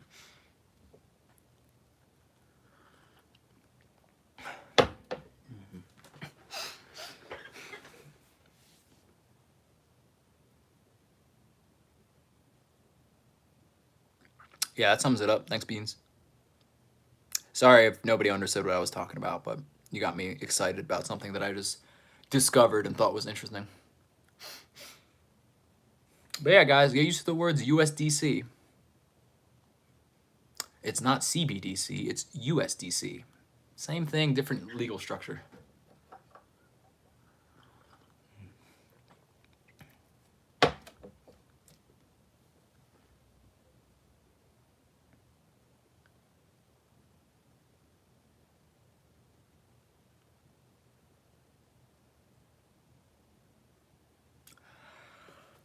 Let me know if you guys got more general questions about astrology.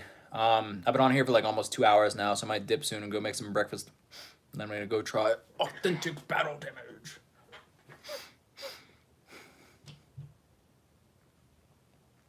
Oh yeah, but heart matters, man.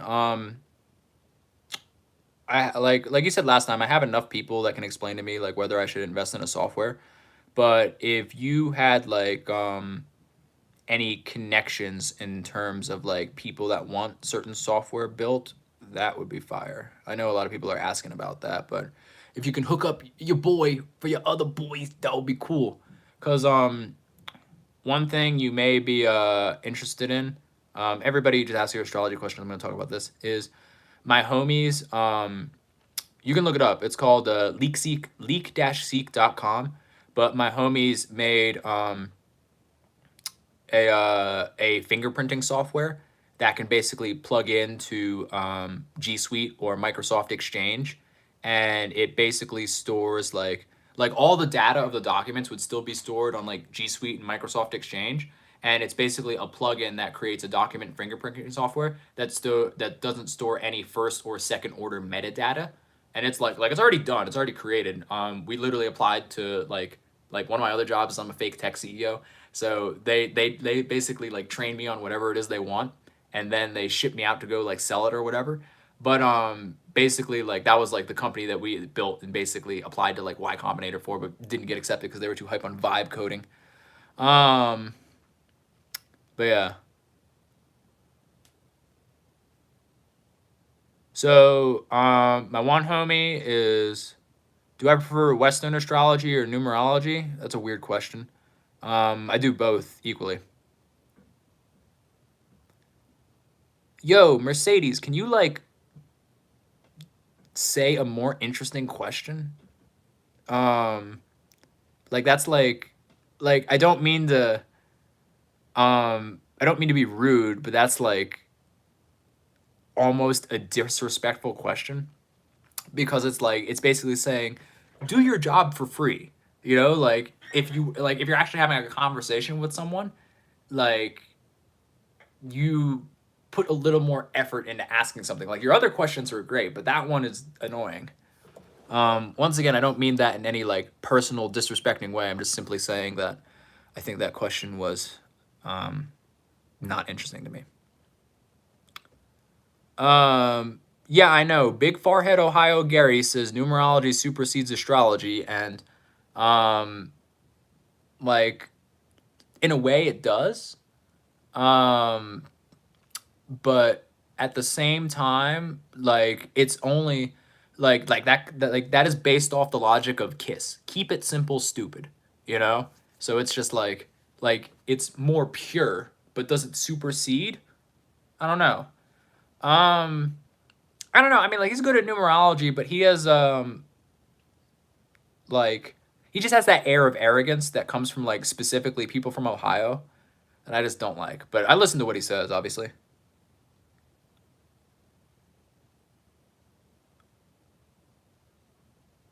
Yeah, you can give me an example. I mean, they're symbiotic, you know?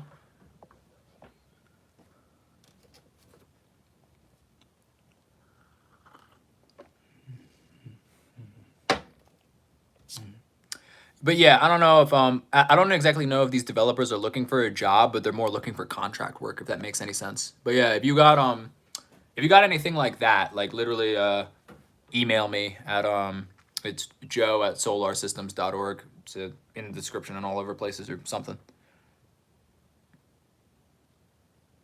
I don't know what hit theory is. Or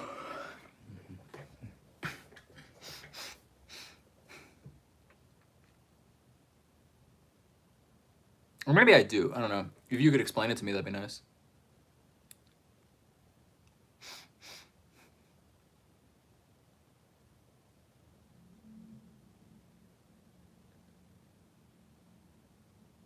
Oh, I'm making a chorizo, egg, and guac chalupa. I like to get the healthy fats in, you know?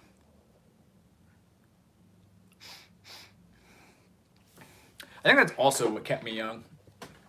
I always had a high fat diet, so it's like my hormones weren't shot. Thank you. That is a great question, Mercedes. What? My LP? I don't know what an LP is. The only LP I know is liquidity provider. Oh, okay. So then I do know what it is. Thank you. Just like, it's like the entire scientific foundation of Whoop. My heart variability. But let me finish this first question. Oh, life path. Life path number 6. Basically a Virgo life path, same as my North Node. So Chiron, I got a thing about Chiron. Chiron is the wounded healer, but it wounds you in a way so that you can heal yourself, right? So it's the ultimate dick move in astrology. Like, it's basically, I don't know, it's like a more annoying version of Pluto, if that makes any sense. Yeah, close, but very different. I don't know. My like life, spiritual, and luck path like all equaled out to like 369, which is actually less important than you think, but it's cool to say. So yeah.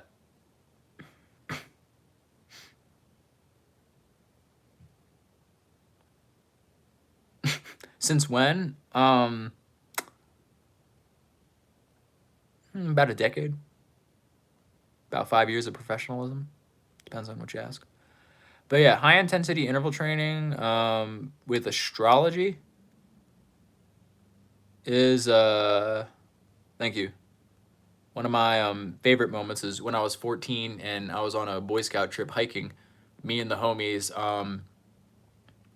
we faked British voices to be scheming. I thought it was pretty funny.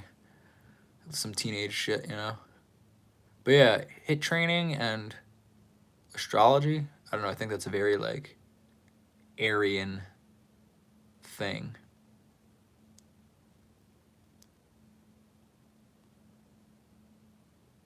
But yeah, let me know if you guys have other questions.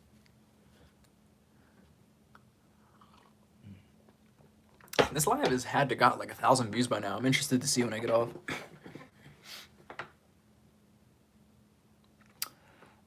It's very simple. You have Aries and Cancer, and depending on where you have Aries is indicative. Like I think you're an Aries ascendant, which would explain why you have a lot of anxiety, because it's like you feel as though you should be confident, because it's like you're like, you know, it's like your ascendant is your aura. I'll answer. That's a good question. What was the last thing I used astrology on for myself? I don't know if this is the correct answer because it's technically for my business, but I use it for marketing all the time. Like, whatchamacallit? So it's just like, oh, hi, Mom. Be proud of me, Mom. But, whatchamacallit? The last thing I used astrology for myself is marketing. So it's like, for example, right now, this is the exact time of day. Like, I started talking about the Leo new moon. Today is Monday. It's a moon day. Thank you. And on a moon day, I focused on the hours that the new moon is in where I actually started this live. And as you can see, it's doing above average, right? One of my best stories about using astrology practically is how I ended up launching my school, which was on the exact day that Jupiter went into Gemini, because I was planning like 2 years in advance for the trine that we're experiencing now with, or maybe it was 1 year, with Uranus trine Pluto and Aquarius, which is essentially, I took it as, what did I take it as? I took it as the shift of the education system and gaining power through the internet and social media to basically use that shift in community as well as education for the purpose of what I wanted to teach through online education and how I wanted to change the world and show people how to live. So I put those two things together and created the foundation for what I'm building now. And now I'm basically all in on focusing in regards to marketing that. Yeah, man. So it's like, when we think about the famous quote that people use as an excuse for astrology but never use themselves, of J.P. Morgan saying, millionaires don't use astrology, billionaires do. What I like to say about that is, before the homie realized that, he probably went through decades of business experience. He probably went through decades of finance, decades of stress, decades of struggle to realize that astrology helps the question of timing. Like the same way it's like everybody uses it in life, it's used to calculate time, but then when you get on the more advanced end, it's all about timing. So it's like the same way I talk about the solar map of like, you know, your solar system is the system your soul goes into, and your body map explains, like, you know, if you use the concept where the body keeps the score, it's all about like, okay, if the body keeps the score, where does it keep the score, right? So the same way people genuinely use astronomy for timing or calculating time, people use astrology for timing. But the most important thing about you having an intention or doing what you want to do, because it's like without spirituality and without intention, astrology is nothing for you. You know, it's like you can't do something, right? So for you, for example, you said you are hiring people. I don't know exactly what you work on in regards to software, but if you are still in the software space, you can use astrology to figure out when you need to be, like, you know, on the whiteboard being a software architect, when you need to code, and then when you need to actually have an output for a project, right? So for example, if you were working on a long-term project, I would definitely plan that around Saturn cycles, right? So Saturn goes retrograde very predictably every year, and it's in the same sign for 3 years. So if you're working on a long-term project, what you would want to work with in between is you would want to do a lot of your coding during times where Saturn is direct, or you want to start a project where Saturn shifts a sign. And then when Saturn goes retrograde predictably every year, I would literally spend all of that time revising your plan, revising your code, working on your intention to test against market needs.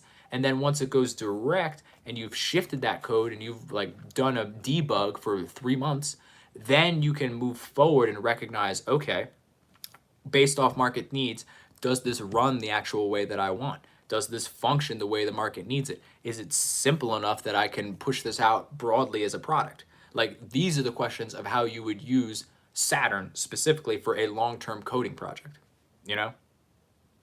So yeah, and then one of the things that like I do along the lines of that is I create these like very long-term calendars of where I basically go day by day, and I give you like a day by day like highlighted calendar where where you basically test 3 metrics for businesses.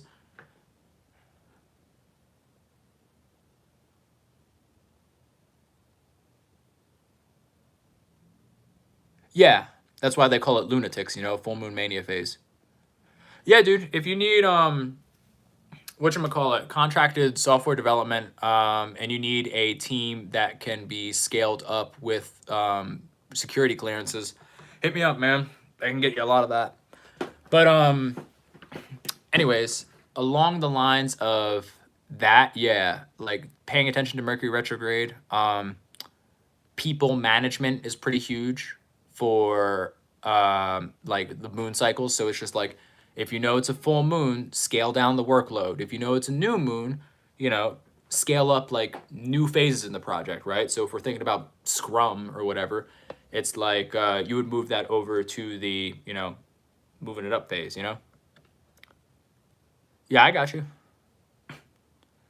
But yeah, like I said, man, either find me on Instagram or email me. We can talk a lot more. If you need to hire, like, bro, if you need to contract and hire more engineers, I got you. Like, I can, if you need 1,000 security clearance engineers, I got you. Yeah, dude. It was in, whatchamacallit, Silicon Valley, where they talked about that. And also, you know, I have parents in very traditional corporate jobs, so it's kind of hard to miss. But, yeah, there's that. And then, yeah, man. I don't know. That's about it. That's all I got on my mind.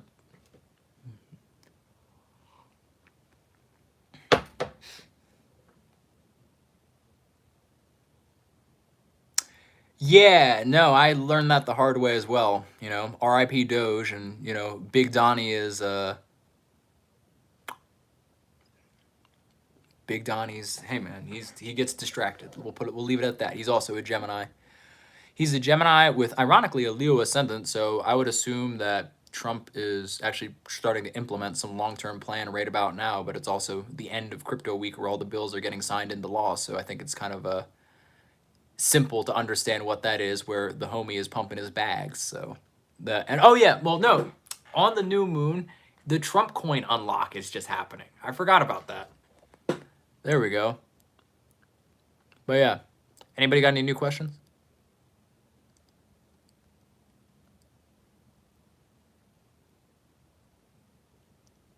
Oh yeah, and then the software engineers that I were referencing have products that were actually listed in those shows I mentioned. Oh man. So you have moon opposed ascendant. Basically, Mercedes, I would worry about codependency.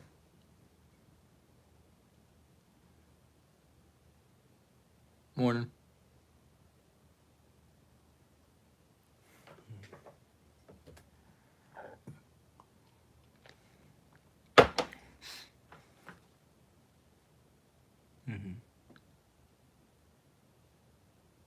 Hello. Obviously not, but okay. Shouts out to Pakistan, a diverse element.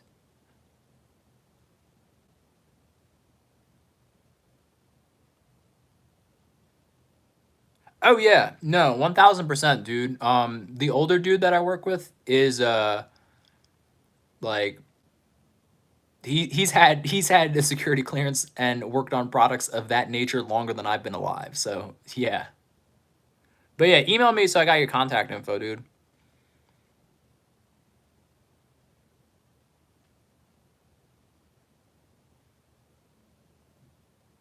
Appreciate it. Beans, are you still here? Can you plug my email in the chat so you can see it? It's in all the descriptions, or just find me on DM me on Instagram. I know Beans is here. But anyways, that's about it for me, guys. I've been on here for like over 2 hours. I'm gonna go make breakfast. Bye.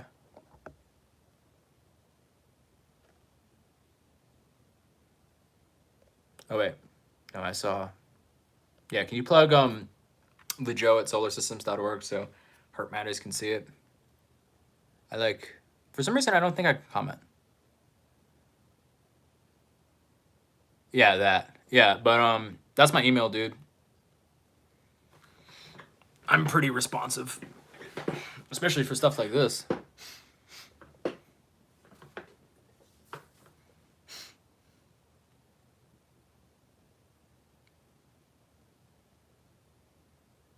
I'm just waiting to make sure you got it. I'm not in Turkey, but I'm right across the border in what they call the Vegas of the Black Sea. I'm in Batumi.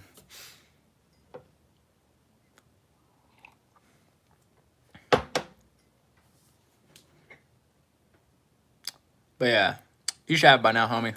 I'm gonna catch you later. I'm looking out for your email.